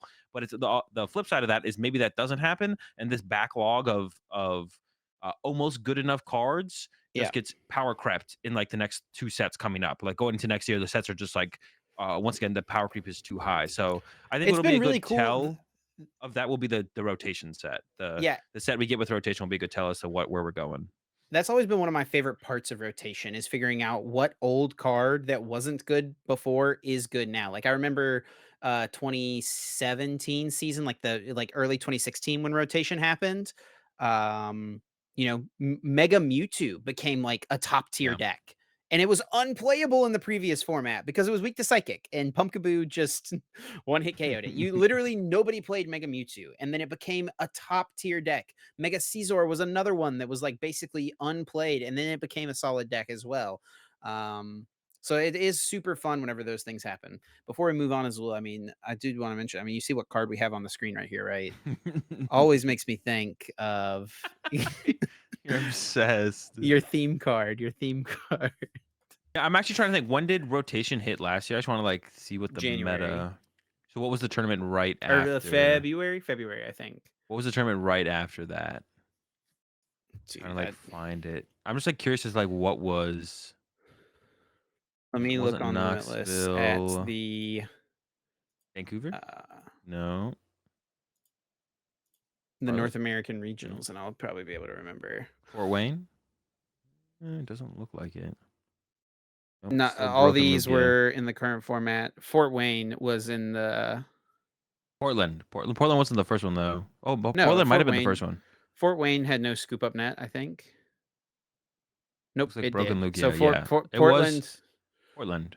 But yeah, you it go to was Portland, Portland. right? You go to Portland, and it's like, you go to Portland, and it's Lugia, Lost Box, Mew, Arceus decks. Yeah, Gardevoir is, of all the course, like same the new deck. stuff. Yeah, Yeah, and you go to before Portland, which was Fort Wayne, and it's Lugia, Mew. Yeah, there's Reggie in there. Lost Box, Arceus decks. Gudra's up there. Gudra was a deck, but Gudra was like a fringe deck, right? yeah. And so it's like most. I mean, this is just like there's so many Lugia. I don't want to look back at this, but yeah, like there's rotation hit, like last rotation hit, and it was just like the broken cards are still broken. Mew, Lost Box stuff, Lugia, still like the best decks. Arceus, right? So rotation hit the last rotation that hit, it was basically just like all of the broken stuff that was broken before rotation is still just the broken stuff, right? And it wasn't like all of a sudden a bunch of backlogged cards were like unlocked. Nothing got unlocked by rotation. So I think this next rotation will be a good tell. Is like, are we just going to continue to power creep ahead too far and like we're not going to unlock the Meowscaradas and stuff, or will a rotation? And it might take 2 rotations because I think we might have to wait until Lost Zone actually rotates if Jirachi and Iron Hands doesn't do enough. We might have to actually wait for 2 rotations for Lost Zone stuff to actually rotate. But we are getting Jirachi, we are getting Iron Hands, and Battle VIP passes rotating. Will that be enough? And I think like getting rid of Lost Box does have the potential to unlock a bunch of other decks. So they're all waiting there. Meowscarada is ready to go, but I don't know. Lost Box is pretty good, so we're kind of waiting on that. I feel like Lugia as well. It's like another one where it's like been around for so long. We'll see though. We'll see. We'll see what happens with the rotation. I think that'll be the big tell though. The first A spec set plus rotation. Well, before we get into Guess That Flavor Text, we do, of course, need to take a moment to thank our amazing sponsor, Dragon Shield. Huge thanks, as always, to Dragon Shield for being a sponsor of the Uncommon Energy podcast. Dragon Shield, of course, makes some of the best card gaming and tabletop gaming products and accessories on the market, including sleeves, binders, deck boxes, and so much more. Our discussion on the Ultra Pro stuff earlier was definitely making me think. I wish Dragon Shield had some sort of deal with Pokemon. Imagine, like, the people behind Dragon Shield to create the absolute incredible lore listed on the back of every single box of sleeves, being able to put those imaginations to work and create super unique Pokemon stories and lore and artwork and all that stuff would be incredible. Yeah, that definitely would be cool to see. Although, like, I mean, I'm sure if Pokemon ever, started working with Dragon Shield, they'd probably be locked in the same stock, Yeah. stock Pokemon. But yeah, giving like the people at Dragon Shield some access to like do what they want with some Pokemon stuff, that would be really really sick for sure. I think they would do like a really good job because they've already like built out such a unique brand behind the product that they make, right? Because their main product, like their main product is sleeves, right? But the sleeves need stories about dragons and all this lore and stuff. Not really, but like the brand they built But behind they've it is got so it. unique. Yeah, yeah, it's so unique that like that's one of the selling points of Dragon Shield. So yeah, um, it Maybe for makes our it's, ad reads in the future, we should start just, like, reading the back of a box of sleeves. they go pretty in depth on them for sure. But yeah, big shout out to Dragon Shield as always for being sponsor of the podcast. Um, You can check them out as always over at dragonshield.com/webshop/US or EU, depending on where you're located. And of course, like we always say, they're available literally everywhere else: Amazon, Walmart, your local game store, probably as well. So you can pick them up pretty much wherever. So make sure you pick up some sleeves heading into this month of many major events. That is October. Chip, guess that flavor text time. It's my turn to pick a card for you to guess. I'll be reading the flavor text on a Pokemon card, and then Chip has to try and guess which Pokemon that flavor text belongs to. If Chip gets it right without using any lifelines, 4 points for each lifeline used, minus 1 point. The lifelines are what set the card is from, what stage the card is, and then read an attack name. Chip, are you ready? Flavor I text. am so, so ready, as well, and I just kind of got a glimpse. I see these comments every once in a while of people saying, like, maybe it was like someone came up to me at a tournament and they were like, I listen to a lot of podcasts on 2x speed to just try to, like, hear them quickly, but I cannot listen to your podcast on 2 times speed because I could not understand what Azul was saying if I was listening to it on 2x because he basically already speaks it 2x. Yeah, I Oh, get that a man. lot. People say that in my YouTube videos and stuff as well, and like when I'm streaming sometimes. But like sometimes I'm just trying to get out as much as possible. Like especially when I'm streaming and I'm talking through like a line of play, I'll just be like, all right, how do I get all this out? I just like, how do I say this? Like it's because I'm trying to Because you have speak. seconds to get it out there. Well, I'm trying to speak at the rate that I'm thinking through the lines of play. So that's like when I'm like where my habit of speaking fast comes from when I'm like going through stuff is talking through lines of play on the stream. But yeah, this week's flavor text chip. I honestly reading this one, I think it is a unique. I like it as a choice because it feels unique. But for some reason, I think we've done this one before. So if we have, let me know. But I don't think so. But Is this like gonna be the second time Azul I've gives me a maybe card read that it we've before. literally already done? I've maybe read it before. Maybe that's why it's like I'm having deja vu, but I'm pretty sure we haven't done it on the podcast. So it loves to bite and yank people's hair from behind without warning, just to see their shocked reactions. I don't think we've done this on the podcast, so you're okay Okay, there. must have come Loves up to somewhere else. bite, yank from behind just to see their shocked reactions. So this, like, is definitely feeling like some sort of dog or cat Pokemon, I feel like, or like a household. It definitely is like the vibes of a Pokemon that is a household pet more than like a battling Pokemon. So like a maybe a Growlithe or a Meowth or a Shinx, something along there, like an early encounter route. Well, maybe not necessarily early encounter route, but something along those lines is kind of where my mind is at. But I'm definitely going to need some help to whittle it down. So I feel like I usually start with what set the card is from. Let me start with read an attack name this time and see if that helps me maybe. Mumble. Oh man, I feel like that should help me. I feel like Mumble is like a psychic Pokemon thing. Okay, let me see what set the card is from. Call of Legends. Call of Legends. Okay. So a reprint set. So Heart Gold, Soul Silver era. So that actually helps me out a lot. So it's most likely a Gen 2 or Gen 1 Pokemon. Is all of the Heart Gold, Soul Silver era cards, are they all Gen 1 and Gen 2 Pokemon? Or did I they? I have no answer for you on that. Yeah, You yeah. but God, you gotta be talking to yourself on this one No, for I sure. don't think so. Yeah. I definitely I know I'm not getting any help from you on that one. Um, okay. Well, I mean, I'm almost certain it's a basic, so I'm not even gonna try to use that lifeline. Let me hear the flavor text one more time. Loves to bite and yank people's hair from behind without warning just to see their shocked reactions. I mean, could it be like a or so it has mumble as the attack as well. That's kind of the weird thing here. Gosh, I feel like this should help me. I feel I like want to connect. I feel like there's like I see the 2 dots of, like, the information I have and, like, the answer, but, like, I'm unable to, like, draw the line to connect them. I don't know what it is. Mumble oh, man. I feel like this should help me, but it's just not. Um, gotta lock something in here. I'm feeling like it's a psychic type Pokemon.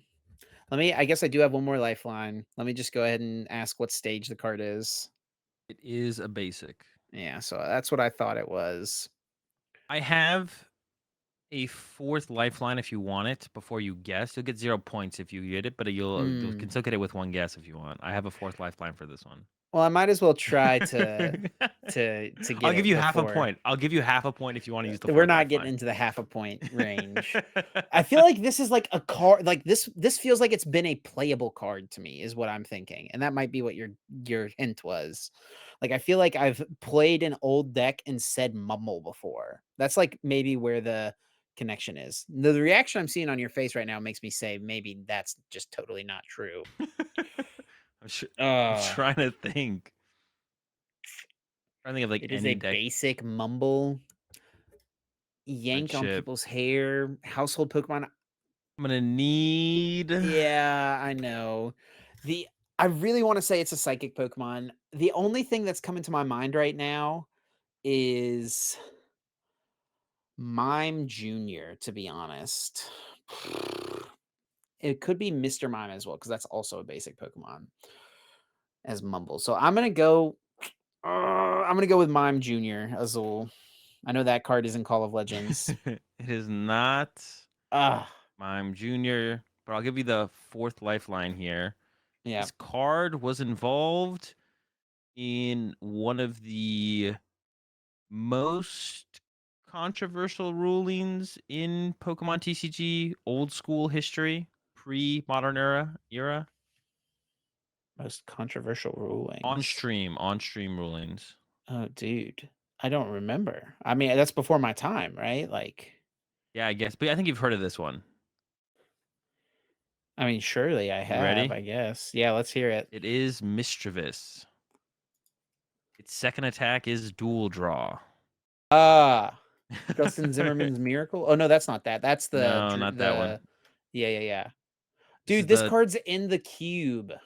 Oh, is it really? Oh, Yeah, no. Yeah, for anyone who doesn't know, there was an interesting ruling that happened between Tom Dozel and Dylan Bryan. I think Dylan Bryan is like one of the best players to ever play the Pokemon TCG and doesn't play anymore. And Tom Dozel is also one of the best players as well, like from the back of the day. Tom one of Dozel the used to do OGs. Yeah, Yeah, Tom Dozel used to like show up to US Nationals having played like 0 events all year and then get his invite through the ELO like system. top four of the Um, event. yeah. I think did it this year too. I think because Tom Dozel won this set against Dylan Bryan, moved on to top 8 or top 4, where I think he did walk away with his Worlds invite from this year as well. I believe. I'm not 100% on that, but he did get to top 8. But yeah, basically Dylan Bryan used dual draw. Tom Dozel decks out, but they're in turns. So Dylan Bryan is the last turn. So Tom Dozel doesn't actually like between turns never happens. Tom Dozel never starts his turn, but both players think Tom should lose because like you'll be going to the next turn, but Tom's ahead on prize cards. So or they were tied on prize cards. So it's like next prize card wins or something. Oh no, I think they were ahead on prize cards. So Look at something this. like that. Oh, you have the stream up there. Yeah. Yeah, I don't know who's ahead on prize cards in that scenario, or if they're supposed to go to sudden death. I don't know. Oh yeah, yeah. Tom has one prize card left there, so the next turn never happens, and Tom would just win on the prize cards then. Um, Yeah, yeah, because time is called, right? yeah, So they're in turn. Dylan should be winning, or yeah, sorry, Tom should win Yeah, because yeah, he never draws for turn because his turn doesn't happen. So he should yeah. win because he's ahead on prize cards. Yep, yep. Oh yeah, yeah. It wasn't even +3 back then. It was just like time is time. I'm pretty sure. I don't even remember. It was so long ago. This is a deep Um, cut for sure, Azul.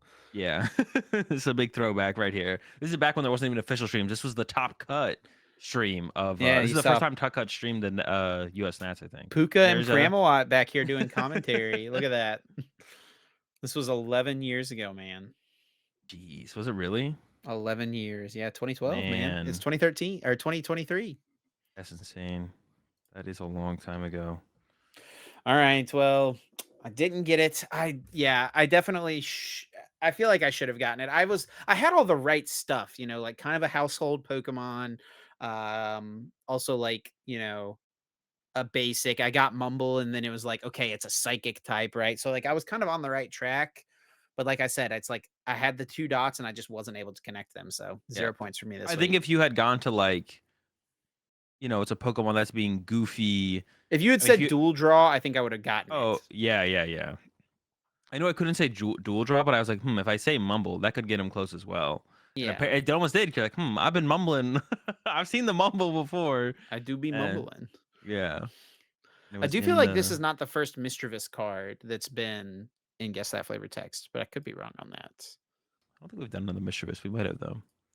All right, But we do Azul, it got. is time to move on because Yeah, we go ahead. have to talk about Peoria Regionals this coming weekend. Gonna be a big event. I don't think it's gonna be as big as Pittsburgh. You had looked at the numbers and said it was over 2,000 players. That's across all Yeah, divisions, though. We had 1,800 players in the Masters for Pittsburgh. It'll probably be 17-ish hundred, so still like really good size. But Peoria is like probably pretty easy for a high percentage of players to drive to, but it's pretty difficult to fly to. There's very limited yeah. options. Yeah, I'm flying into Peoria myself, but it's definitely pretty expensive. Could have flown to Chicago. I think quite a few people like fly to Chicago, and then there's a lot of people who have like friends in the area who they get picked up by, or you rent a car.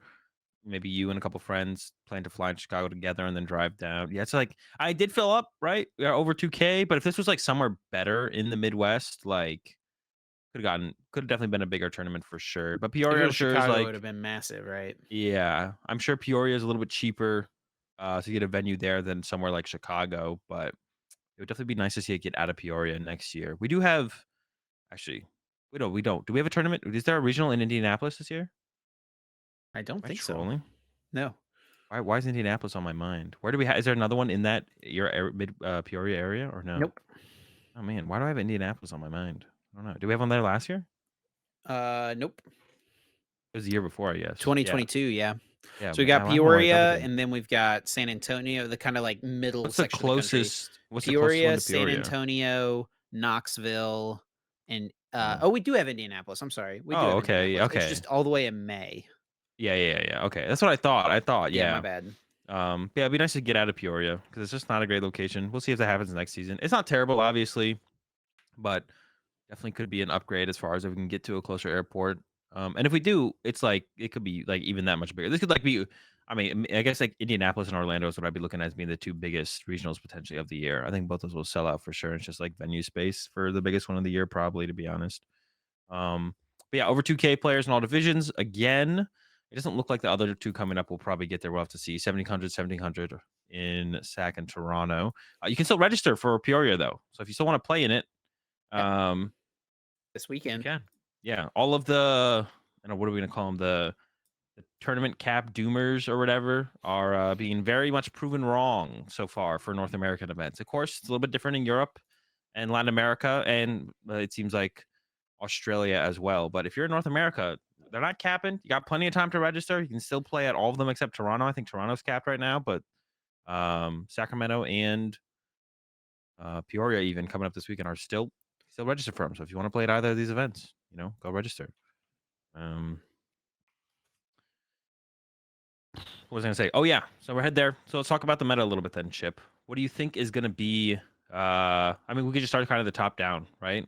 Yeah. Lost Tina has been the top dog for a little while now. It was the most played deck in Pittsburgh, not by a lot though. It was like 1%. It was decently the most popular deck in Barcelona. We don't have the Latin American numbers, but Lost Tina did not do very well.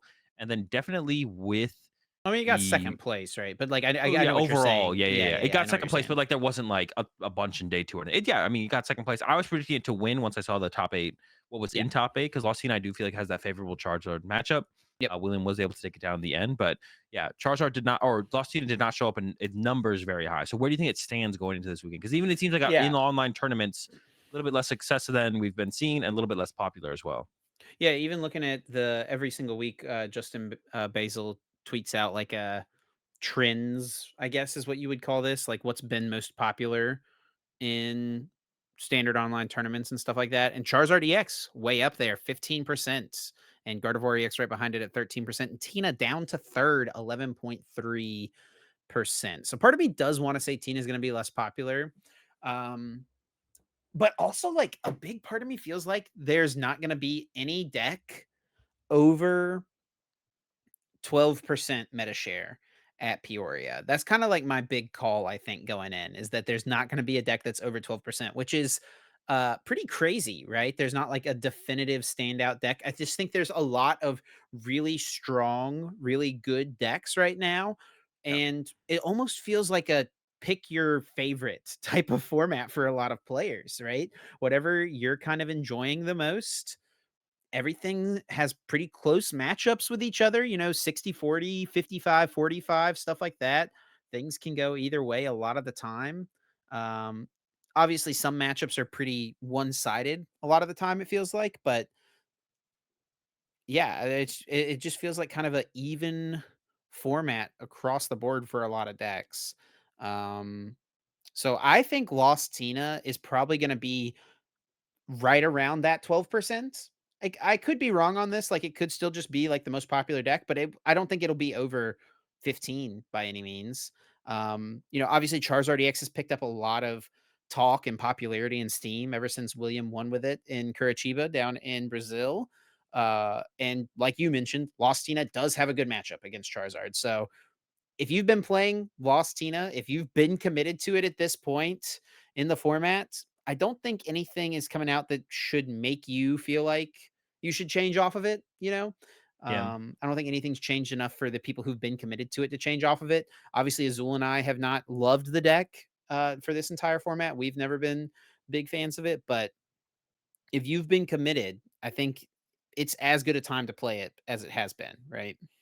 Yeah, I think, yeah, like, if anything, it gets a little bit better for it, right? Right. Unless, like, the release of Mew EX, 'cause Mew EX is a very strong attacker into the Lost Tina matchup. This is Not true. This like is true. not many decks are playing it, though. It's like it's in colorless Lugia, and that's about it. So it's not like Some it's like in lost every deck. box. Yeah, some Lost Box. So yeah, yeah. I think kind of agree. Like I think we see Lost Tina. To be honest, like, and I was with you initially. I was like, all right, I think Lost Tina is still going to be like 15% of the meta. Like, if people haven't changed up to this point, why would you change? And then also your Charizard matchup, you're gaining like another good matchup Yeah. that's getting popular, right? But the closer we get, I do kind of feel like it's just kind of waning. And people are playing it less. Results are a little bit less in the online tournaments. So yeah, I think it'll still be one of the top dogs, but I think it'll be around that 12 mark. And I think it'll probably be like up there alongside. Like it'll be like Tina, Lost Box, Gardevoir, and Charizard, all about 10 to 12% as like the Yep. top four decks, I feel like. Yep. And then I think for like as far as the stream graphic goes specifically, I think Lugia will be there as well. I think maybe at the 10% mark. And I'm not really like thinking it's gonna go like up towards the 12, but it depends on if it like on the graphic specifically. Is Lugia gonna be combined with single strike or is it gonna be separate? If it's separate, I think colors will be the more popular of the two. But if they're combined, then it's gonna be, up there at the 10% as well. So Yeah, I feel like they'll probably be combined on the graphic, but yeah. I might try to see if we can maybe just get the data to at least verbalize of like what the split looks like, right? Yeah. Yeah. And then I think Maybe like the I think like just if they play single strike energy is like the metric to look at, right? yeah, definitely. Yeah. And then you have like on this sheet here or on this breakdown here, we got Maridon and Inteleon VMAX besides those. But one that's missing that's usually more popular than Inteleon VMAX is the Chien Pao. Yeah. And I think that'll still be about like what was it, like 6% or something at It was 5. It was definitely 5%? on the decline. But hasn't it always been around that? I know it's been on the it's been in the top 6 No, yeah, before. it's been like an 8 percenter in the past whenever like 8% made it onto the graph.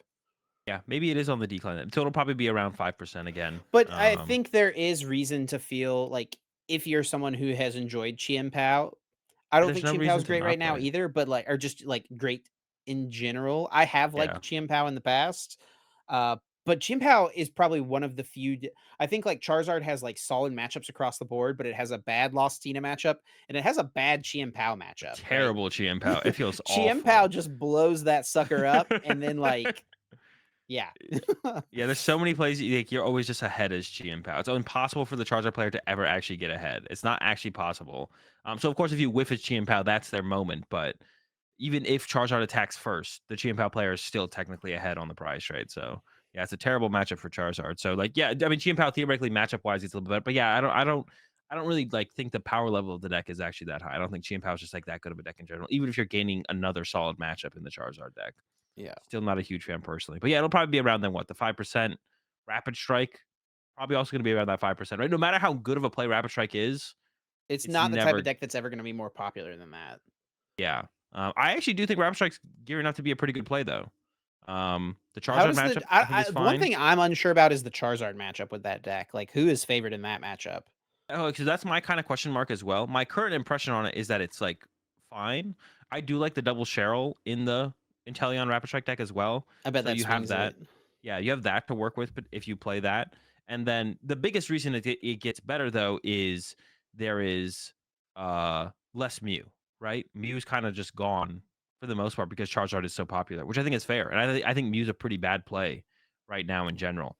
I think even on top of that, I think another thing that hurts Mew is Lugia will be about the same percentage. And I think Lugia is still a bad matchup for Rapid Strike, but it is just like 1 10% deck instead of 2 10% decks with Mew and Lugia. Now it's Mhm. just Lugia. And I think the Skullus build is still bad for Rapid Strike because of the Mew EX. It's really hard to get over actually. Because they can like copy G-Max Rapid Flow and like do 240 to your Urshifu and then KO your Octillery in the same turn. And then they just need to KO the Urshifu and then have KO to 2 Prizer earlier or something like that, and they just win. So I think the matchup is bad. So no matter what, Lugia is bad for the Rapid Strike deck, but Mew's going to see a decline. I think your chart that's by duty. Like the Charizard matchup is a little. I'm still a little unsure about that as well. Is it a good matchup? Is it a fine matchup? Is it a bad matchup? It seems fine. Because the big thing with Charizard is Charizard can't take big knockouts if you don't draw prize cards, and the Rapid Strike deck is really good at not taking prize cards, but not being behind on the prize trade. So Yeah. I would imagine it's fine. Also, they can KO your Pidgey before you get to a Pidgeot, which is a big part in the Charizard Arceus decks or the Charizard Pidgeot decks. Yeah, like, if you don't get 2 stage 2s in play or 3 it almost pressures you to get 3 stage 2s in play turn 2, right?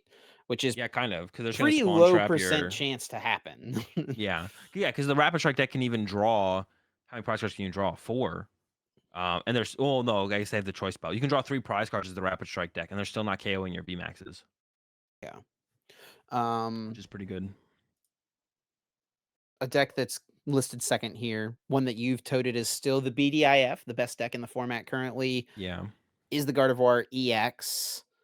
I feel like when people hear me say that, they think it's just like I don't think Gardevoir is head and shoulders above everything else. I think it just has the best matchup spread.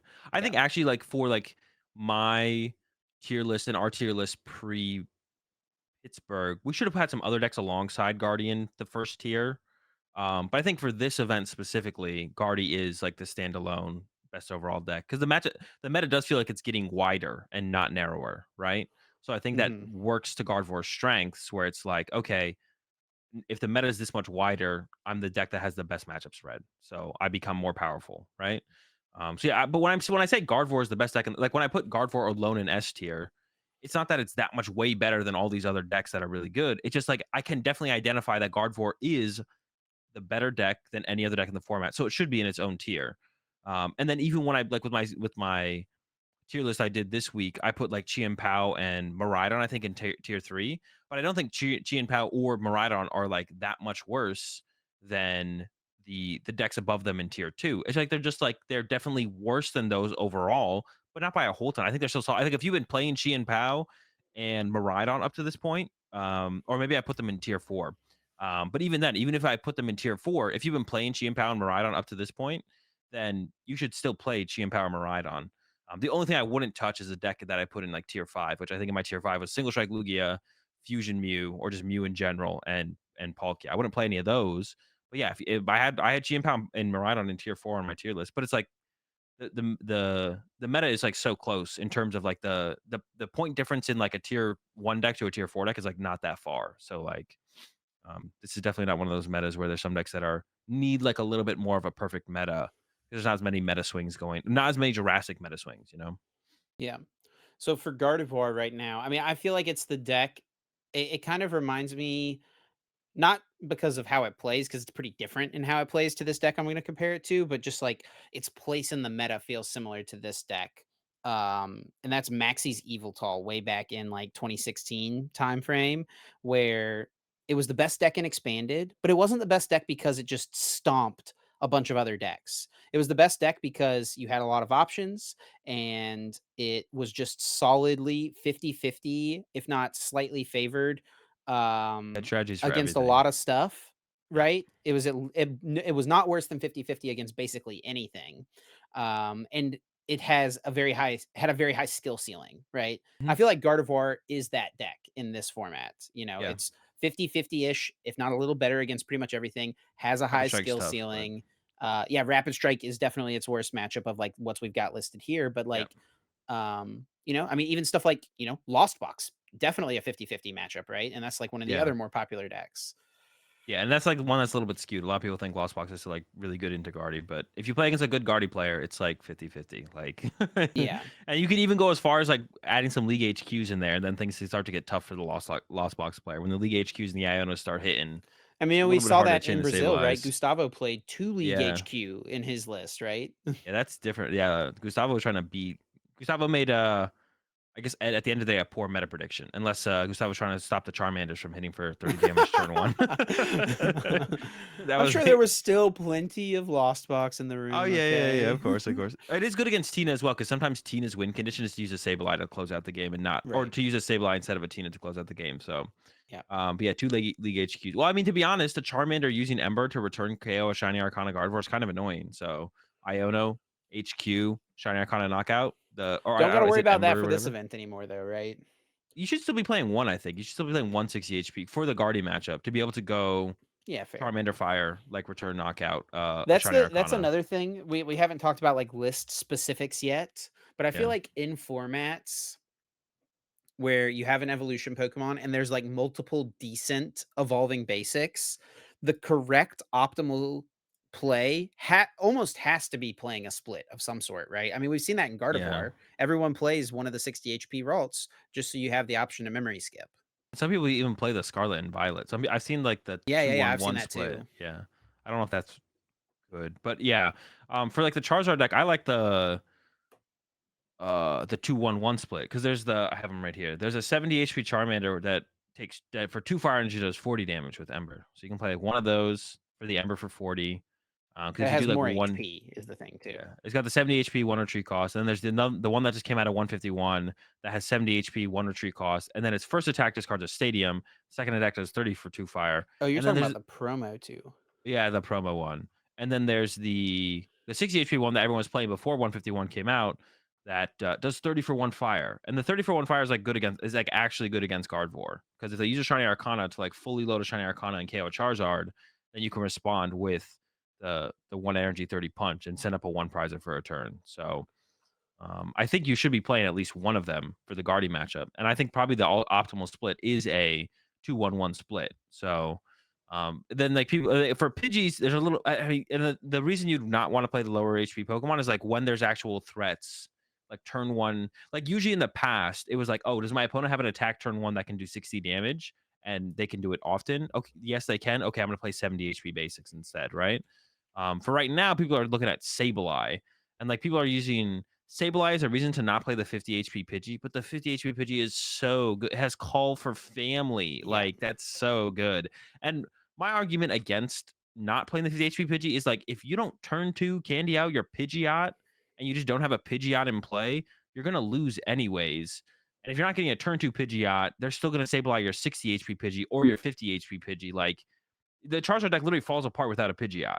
So it doesn't matter if you're playing a 50 HP or a 60 HP Pidgey. Sableye KOs one or the other, but now you actually you're playing the game through having a Pidgeot in play, not a Pidgey. So I mean, you may as well take advantage of Call for Family. I feel like Call for Family like this on a card like this is just too good, especially when you don't care where your energy attachment for turn goes like at all, Yeah. right? Just traditionally been like one of the best attacks on an evolving basic, right? Yeah, I could not fathom not playing the Pidgey. Like, yeah, you're trying to get turn two candy Pidgey out. Like, they get the if they have the Sableye KO, whether it has 50 or 60 HP, whether they get the KO a Pidgey and a Charmander alongside it, you're losing because you don't have Pidgeot, So I mean, maybe not the because discussion could they be got the though, extra prize like card. the discussion maybe could be, you know, I mean, in the instance that you're using Call for Family with this Pidgey, right? You're putting your Yeah, Pidgey in harm's way. You do need Pidgeot, like you mentioned. get So another I mean, Pidgey. yeah, so you put two in play, and then now what if they do something to like get around your Pidgeys, right? Like snipe Charmanders or something on the bench. Now you've got this, thing that's going to be stuck in play, right? I mean, if that's the outcome, you lose anyways because they crammed your one lone Pidgey, right? So either you get to play the game because you Yeah, got your Pidgeot out, and now you have to you do have to let them give up this Pidgey at some point, or you don't get to play the game because you got because nothing out because you yeah, did because you 20 got nothing damage with out. Gnaw. Yeah, or yeah, or like you retreated to the Mew, and now you have a Mew in play that they can take advantage of later. Sorry, Um, Gust. yeah. Or you retreat to Mew for the turn, and now like you use Mew to like maybe find a VIP pass versus just getting two Pokemon guaranteed. I don't know. I don't think it's a good enough argument. I think if they're getting Sableye KO on your Pidgey, you've lost the game anyways before you get to the Pidgeot. So like you may as well just go ahead and play the 50 HP Pidgey. So that way in every other matchup and even up against Lost Box, you can take advantage of the Call for Family. So I that's don't where know I'm at why it with the PKM Pidgey in argument. cards is like broken tonight. It just won't let me like use the Big normal peeps, grid big Pidgey. Yeah, I scroll. don't know. Is there's like some well, it happened to me too. So there's no setting you hit that I didn't hit. That is No, weird. they must be doing maintenance or something like that. Yeah, and generally splits are unless there's like one that is like so much better than the other, splits are usually optimal to have all the options. And then just if you do play the splits though, like just some advice out there, you do want to figure out in each matchup which one do you bench Yeah, first to evolve first and which one do you save. So if you go up against Gardevoir, you bench your 70 HP Charmanders usually first to save the 60 HP one so that one can KO a Shiny Arcana later, stuff like that. You want to figure out what is the correct way to bench your different basics right. We're just matchup to gonna have to matchup. use good old Limitless, I think. All right. Sounds good to me. um, but yeah, for sure. I mean, yeah. You need to know in what matchup which ones need to evolve first, and that's always something you want to have that figured out before you get to the tournament as well, Yeah, right? yeah. So just go through the matchups and be like, Yeah. okay, which one is like, and it can just be like theoretical, like 1 in 1,000. But if that 1 in 1,000 comes up in the game you play in the tournament, you want to make sure you didn't bench There's your always an promo optimal Ember choice. Charmander. Yeah. Yeah. So So before we talk any more about other decks, just one kind of like general thing. We are, I think, across the board expecting Charizard to be reasonably popular at this event. I yeah. think it's probably going to be around 10%, right? Somewhere in there. Um, Is it worth trying to like fit some tech in your deck for Charizard? So if you're playing like single strike Lugia, do you play the Cobalion in your deck, for example? If you are playing Lost Box, do you try to fit in a Tropius or a Shaman V, like some way to deal a lot of damage to the Charizard EX? Like, is this a matchup, after seeing its result in Latin America, if your deck can make space for a tech, is Charizard the deck to tech for? I mean, the first question is like, how good is your matchup against Charizard? Like, I think for single strike Lugia, I would definitely play Cobalion because your Yeah. matchup is bad, and you turn from bad. To be honest, I think you're still unfavored even with the Cobalion. So, but I would still tech it if you're set on You playing give single yourself strike a Lugia. chance, a realistic Yeah, enough chance. it goes from not gonna ever have a chance to having a chance. So I would play the Cobalion. If I was set on playing single strike Lugia. Now, if I was flexible, I would just switch to colorless Lugia because I think that deck's Charizard matchup is just fine, probably like 50-50. Um, and then you look at other stuff like the Tina V Star deck. I don't think you need a tech for Charizard. You're already favored. Lost Box, if you feel like now my current impression is that Lost Box is fine against Charizard, probably about a 50-50. But if you feel like it's that unfavored, or it is unfavored, then I would tech in something that feels reasonable to make it up to a 50-50. If you can like Tekken? tech one card. But if you feel like it's favorable, I definitely would never include anything unless you expect a Charizard to be like 20% of the meta. But Yeah. I think the highs will be 12, right? I think the highs for Charizard would be 12. So yeah, so if it's a 10 percenter, if you're fine with your matchup against it, I would never tech for something you're fine with. Now, if it goes from unlosable to having a chance like the single strike Lugia and you're just like set on playing that deck, then I would throw that tech card in. And the same thing with Miraidon. I think Miraidon should switch to the Path Path. build. I think you got to Yeah. bring the Path, but you're not beating Charizard without Paths at the peak. You're getting destroyed. Like if you bring the Paths back though, I think the matchup is pretty like Path Judge from Miraidon. That is hard for Charizard to deal with. You hit him with the Path Judge plus attack. Charizard does not like that. What If if they're that's the trying to way for get Mew? away from bring the Path Judge back, I mean, they have DTE s- Mew Path they have Judge. so much time, bro. They hit you with a call for family for turning. You're still just like I'm screwed, bro. They have so many little dudes to go through. All right, Path Judge Luxray. We're still calling for family though. Hey, Luxray does damage. It KOs the Pidgey. No more It getting the only has 50 fam. HP, you know. Yeah, it does work. Um, I No, mean it doesn't maybe to because be honest, DTE I mean minus. Charizard is Yeah. like that combo. Like, Path Judge is really hard for Charizard X to deal with. If that gets you to like a 50-50, it would be feel like a bad matchup. It'd feel like one of those really terrible matchups because like the whole time Charizard's still in the game. If they get the Candy Charizard next turn, you just lose. Um, but theoretically, that's like one of those matchups where it could be a 50-50, but it just feels terrible the whole time. Because when they beat you, they blow you out of the water with like a bump stadium Candy Charizard. And even when you're winning and the games you win, it's like they're just a Candy Charizard away from beating me. So it's probably not good enough, but it is really good. That's yeah, like I said, Miraidon, I think you got to switch it up. You got to go back to the paths for sure to give yourself a decent shot against the Charizard. Because I just don't see how you beat it without path. I don't think it's possible, So our next especially with deck like up. the. I was gonna say, especially with the vacuum build, because they can even like even if you get the Miraidon with a Bravery Charm, if you've drawn 2 prize cards, they just punch it and they'll get the vacuum later Yeah. against a Yeah. Raikou or whatever it's called. They just get the vacuum later and then they're chilling. So our next deck up, one that you have plenty of experience with, and that's a Lost Box. It won Pittsburgh with the Kyogre build by Andrew Estrada, and it was the second most popular deck in day one, and then was the most popular deck in day two of Pittsburgh. Yeah, Lost most Box does popular have a pretty tough Charizard matchup. I think is does it? kind of I'm actually the not sure. I Is that don't the know, man. consensus? They Kind of. It's 330 got a is a lot of lot. HP. It's a lot. I mean, but people play 50 HP Pidgeys. It's a free dub at that point, right? Like that's Oh my gosh. Literally saying the opposite of what he just said.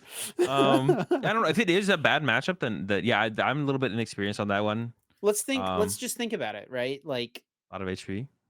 yeah, I mean, let's say you go Is turn Ogre the one, move then at that point? you go first as Charizard. You get Yeah, Charmander, you start a Charmander, you bench a Charmander, Pidgey, Manaphy. Okay. Lost Box goes, does their thing. They play an escape rope. You probably just push the Manaphy. Manaphy, That yeah, they Cramorant, KO it. Okay. You get turn two Pidgeot, turn two, one of your Charizards in play. Okay. yeah. You've got one Charmander on the bench. You take a prize on the Cramorant. You've got 330 HP Charizard. You've got 280 HP Pidgeot. What's the Lost Box play here? You know, Cramorant back, rope, KO the Charmander, something like that. Try and Sableye probably. Try to do some damage to like just across the board, right? Yeah, Then you get your next Charizard in play. Whatever damage you did is not going to be enough for you to get a KO this turn, most likely. I I mean, I think guess I think you could set up for Dragonite, right? as Charizard, you probably try and use Entei in that matchup early, anyways. Because like one of the things And that the Lost because you Box can is gonna penny it. do. Well, you have the penny if you're copying that list. Also, like the lost cities in the list from Brazil as well are like annoying to deal with as well, right? But I think it's just because like it can be hard to set up that next Charizard, right? Because they're gonna spawn trap your Charmanders. You could try and bench double Charmander on a turn, but then you can just get Greninja'd. Another thing that the Charizard deck can do is they can go boss Lost City on the Greninja and then bench double Charmander that turn if you can build up to that kind of hand.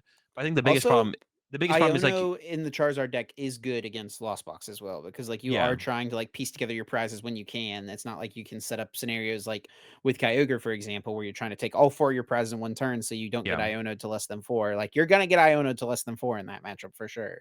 Yeah, the thing is for sure is that they can just Sable if you go bench Charmander, they go Sableye it, put the rest of the damage on the Charizard.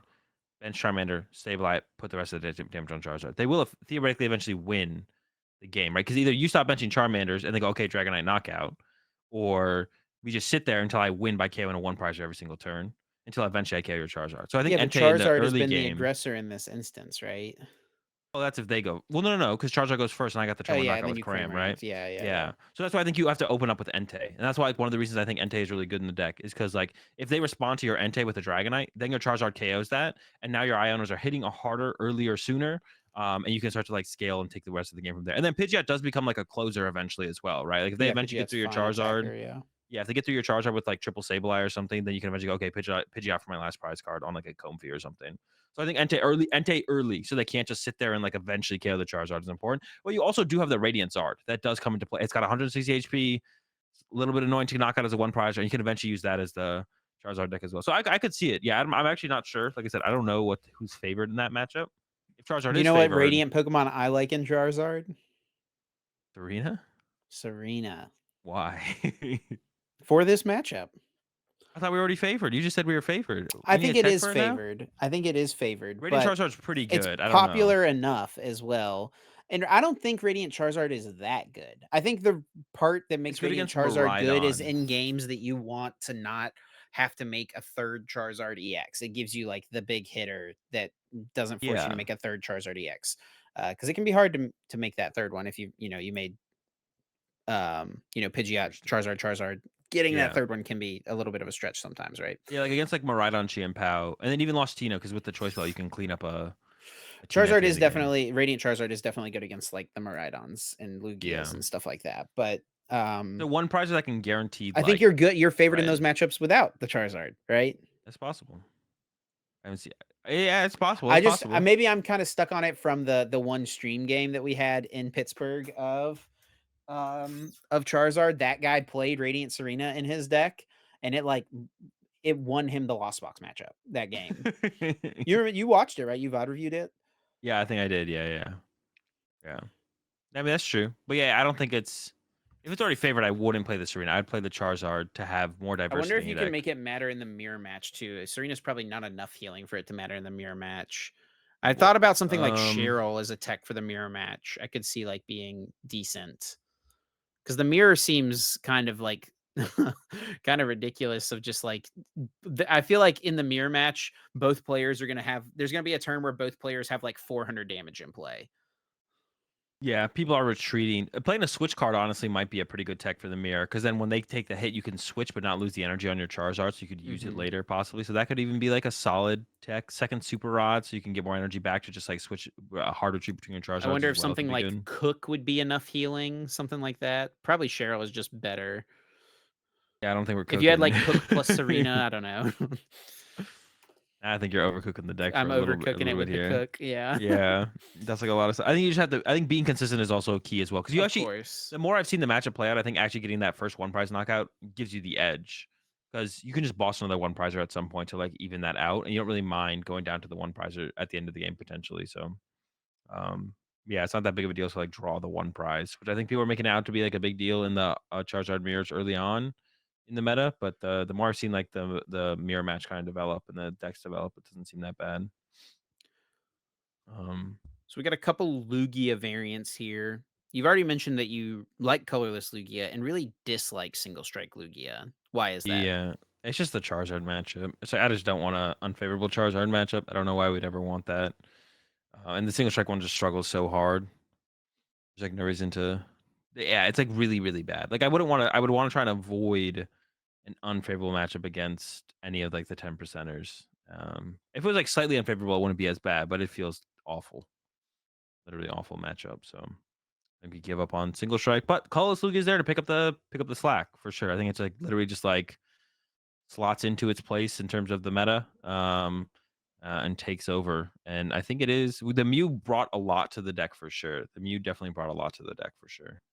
Copying the Greninja attack against Lostina, you can copy Lostina. Against a single strike build, you can use it to copy and KO a T-Tar, so you still have the back and forth to the T-Tar potentially. So it does a lot for the deck, and I think brings it to being a contender now for sure. I think it will be more popular than single strike at the tournament. Yeah, I was trying to pull. I remember What are you seeing looking a for? colorless lug list from Hedrick at one of these tournaments. I was trying to see It's if I could find the it. last late. It's that is that one. It's in the last late night, I think. Okay. Oh, this is an older late night. Standings. Oh, you're struggling here, Chip. I know, I really am. Um, Completed. but yeah, I mean, like I'm still gonna find this list, but Hedrick played colorless Lugia, and he's been one of the biggest advocates, proponents, I guess, of one Lugia of the big stands. best players of single strike Lugia Yeah. since it came out. Yeah, just got what, top 8 or top 4 at Yeah, top 4. Pittsburgh. Yeah, then was rocking the colorless build in the late night here. How are you struggling? This is just no way. He just There it is. did There he it not is. make No, that's not it. there's 2 What late was it? It nights. They was have, like, top 2 6. every It was week. top 16, I think, because I I remember found it. seeing Okay, it. he got There you go. 16th. I found it. I found it. There you go. Yeah, so rocking the colorless slug. Going with the Charizard and the Weird Deer. Everyone has the Weird Deer in there. I feel like I never use the Weird Deer. I don't have it in my build currently. I haven't been rocking the Weird Deer I feel like personally. wait, what how are you beating Charizard without the weird ear? You just punch him with Snorlax over and over again. And then Mew one hit KOs a Charizard at the end of the game. I don't know. You You don't just like swing, being yeah. aggressive with the weird ear? It takes so much energy to be aggressive. Like, I guess you do force him to You KO it. pull so So many. It only takes 2 turns of having Archeops in play to do that. no, well, yeah, but do you have any energy left to play the game? Is the question. That's like the question afterwards, right?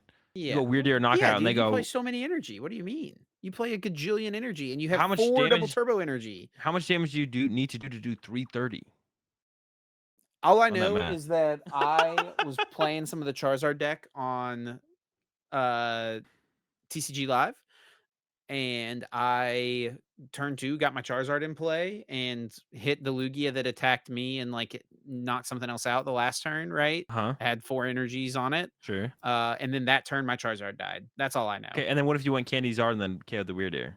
I think it'd be okay. Yeah, then they smack me with Snorlax, you know? Yeah, but that's what I'm saying. I don't think you need that Weird Deer punch to like win the prize trade. Yeah, Um, maybe not.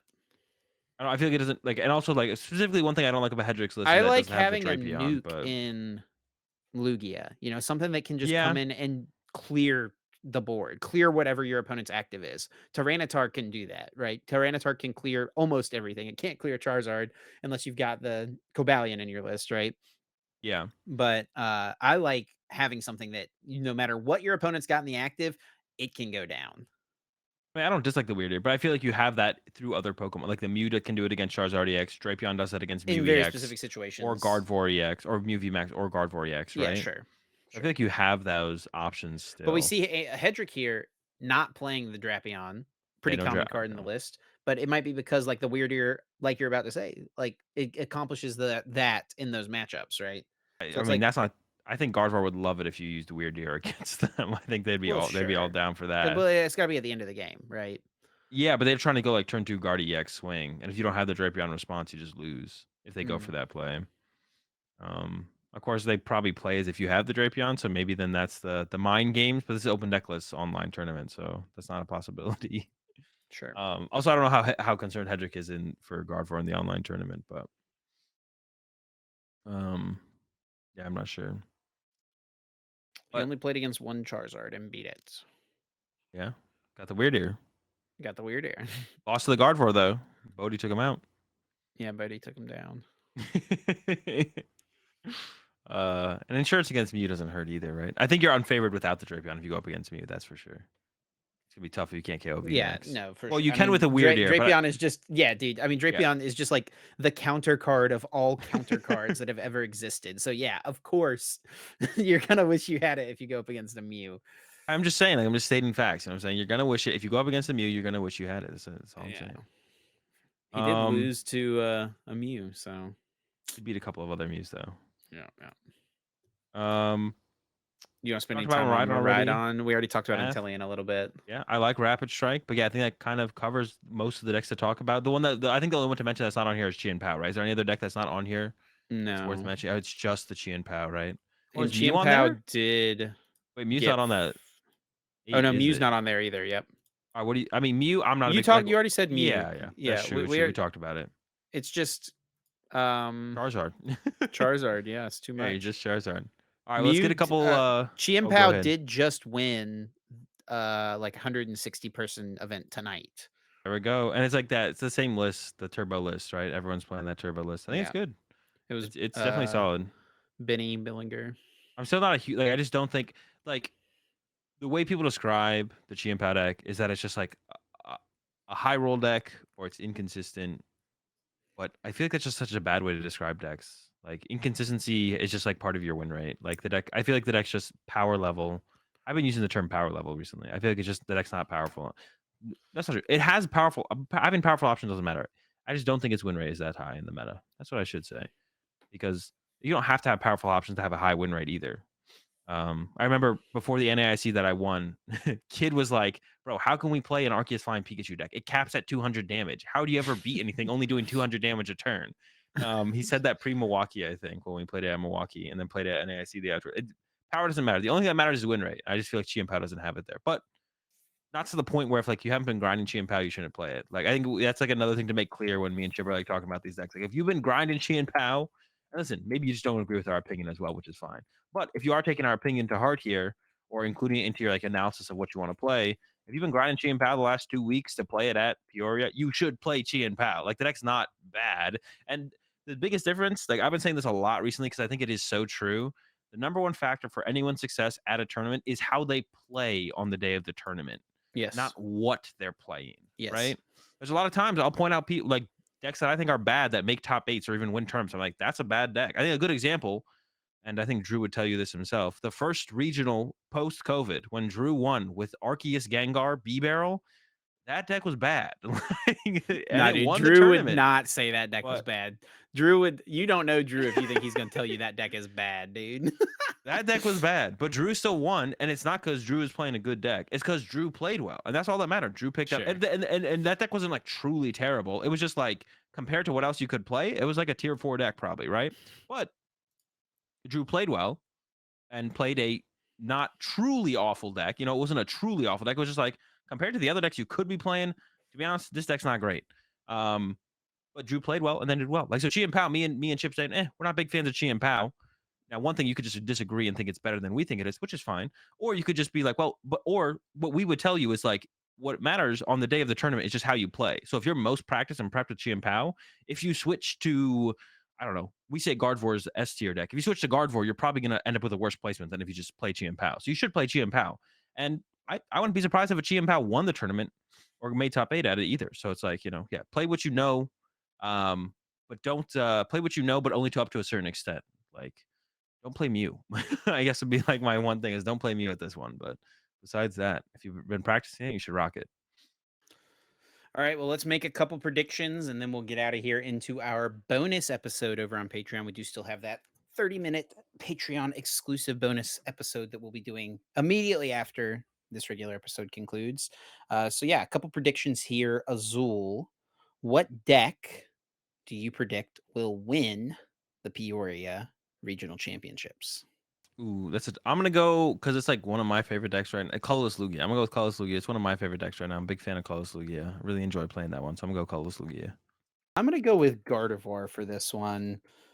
Um, That's the one you went with for Curitiba. I went with Lost Yeah. Box, but I'm feeling like Gardevoir doesn't have a bad Charizard matchup. I think a lot of people just look at the typing and think like, "Oh yeah, how does Gardevoir ever beat this?" But Gardevoir, especially like if you're playing the Tordless double reversal energy, like you definitely are solid against the Charizard deck.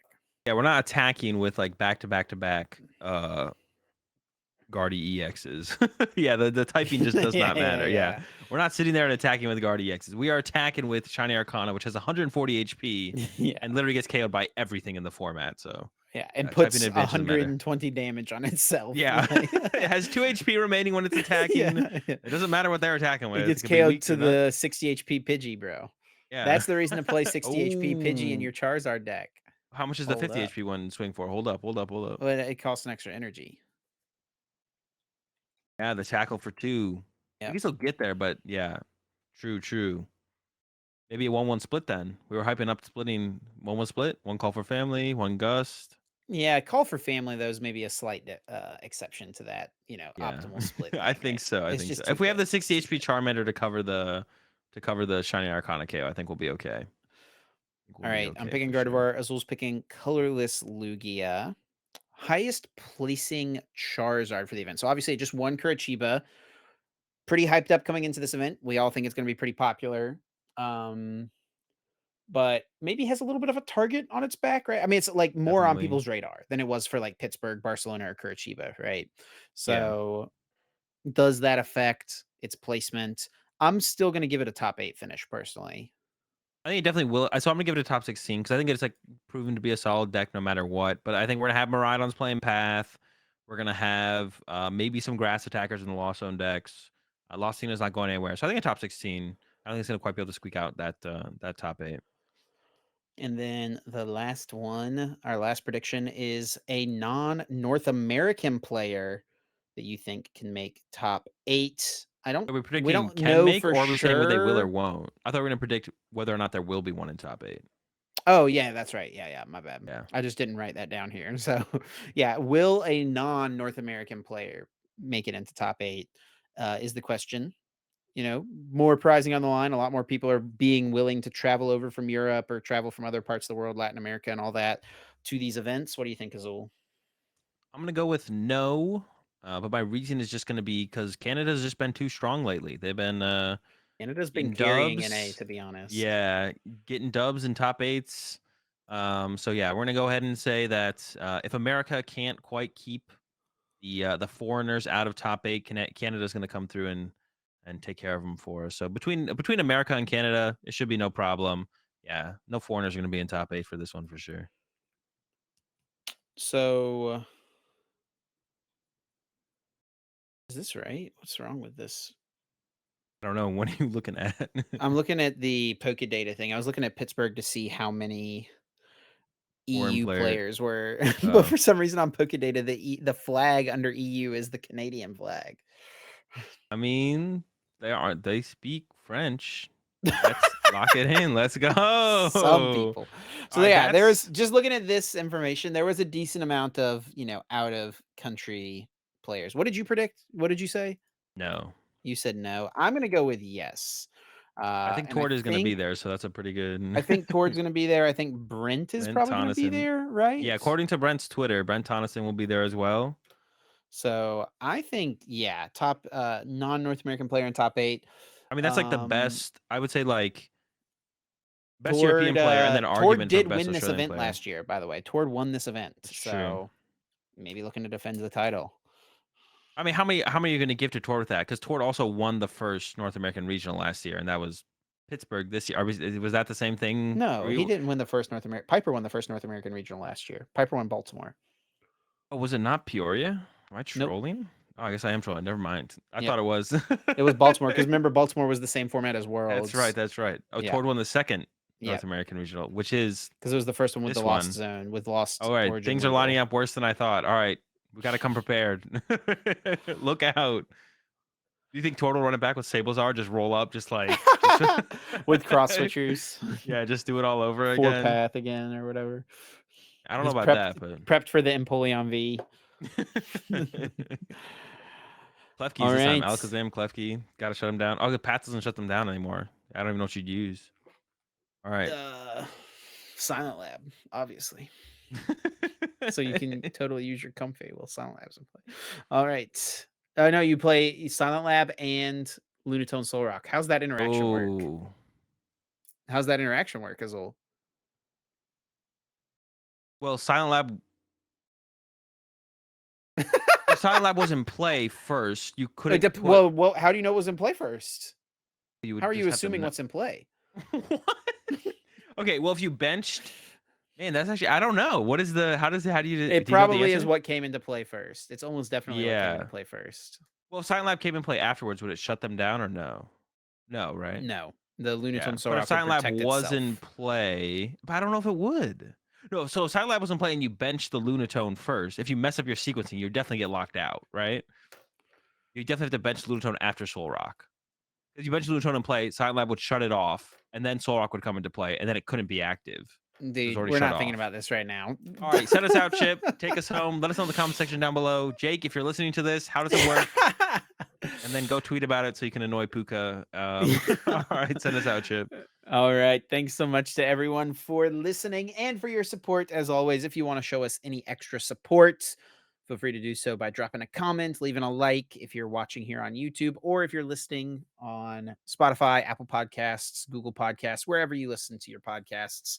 Leave us a review, a rating, any of those things. It takes literally just a sec. If you are listening on Spotify, it literally takes a tenth of a second to leave a rating. So any of that goes a long way to. I don't think I've ever left a rating that fast before. I don't know if Okay, maybe that's not a tenth of a second. It takes 1 second to leave a takes rating. 2 1 second. seconds. Yeah, Time. 2 How about seconds. this? Leave a rating and time yourself. Let us know Yeah, how let long us it took. know. Yeah, let us know in, like, the That's our review way how to long it scam yeah. extra ratings. There you go.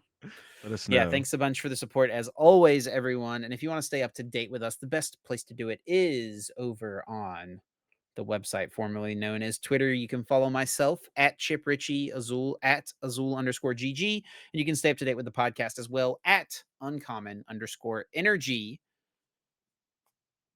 Yeah, appreciate the support as always. Catch y'all next week. We will be at with a Wednesday episode next week because I Yeah. get back late on Monday.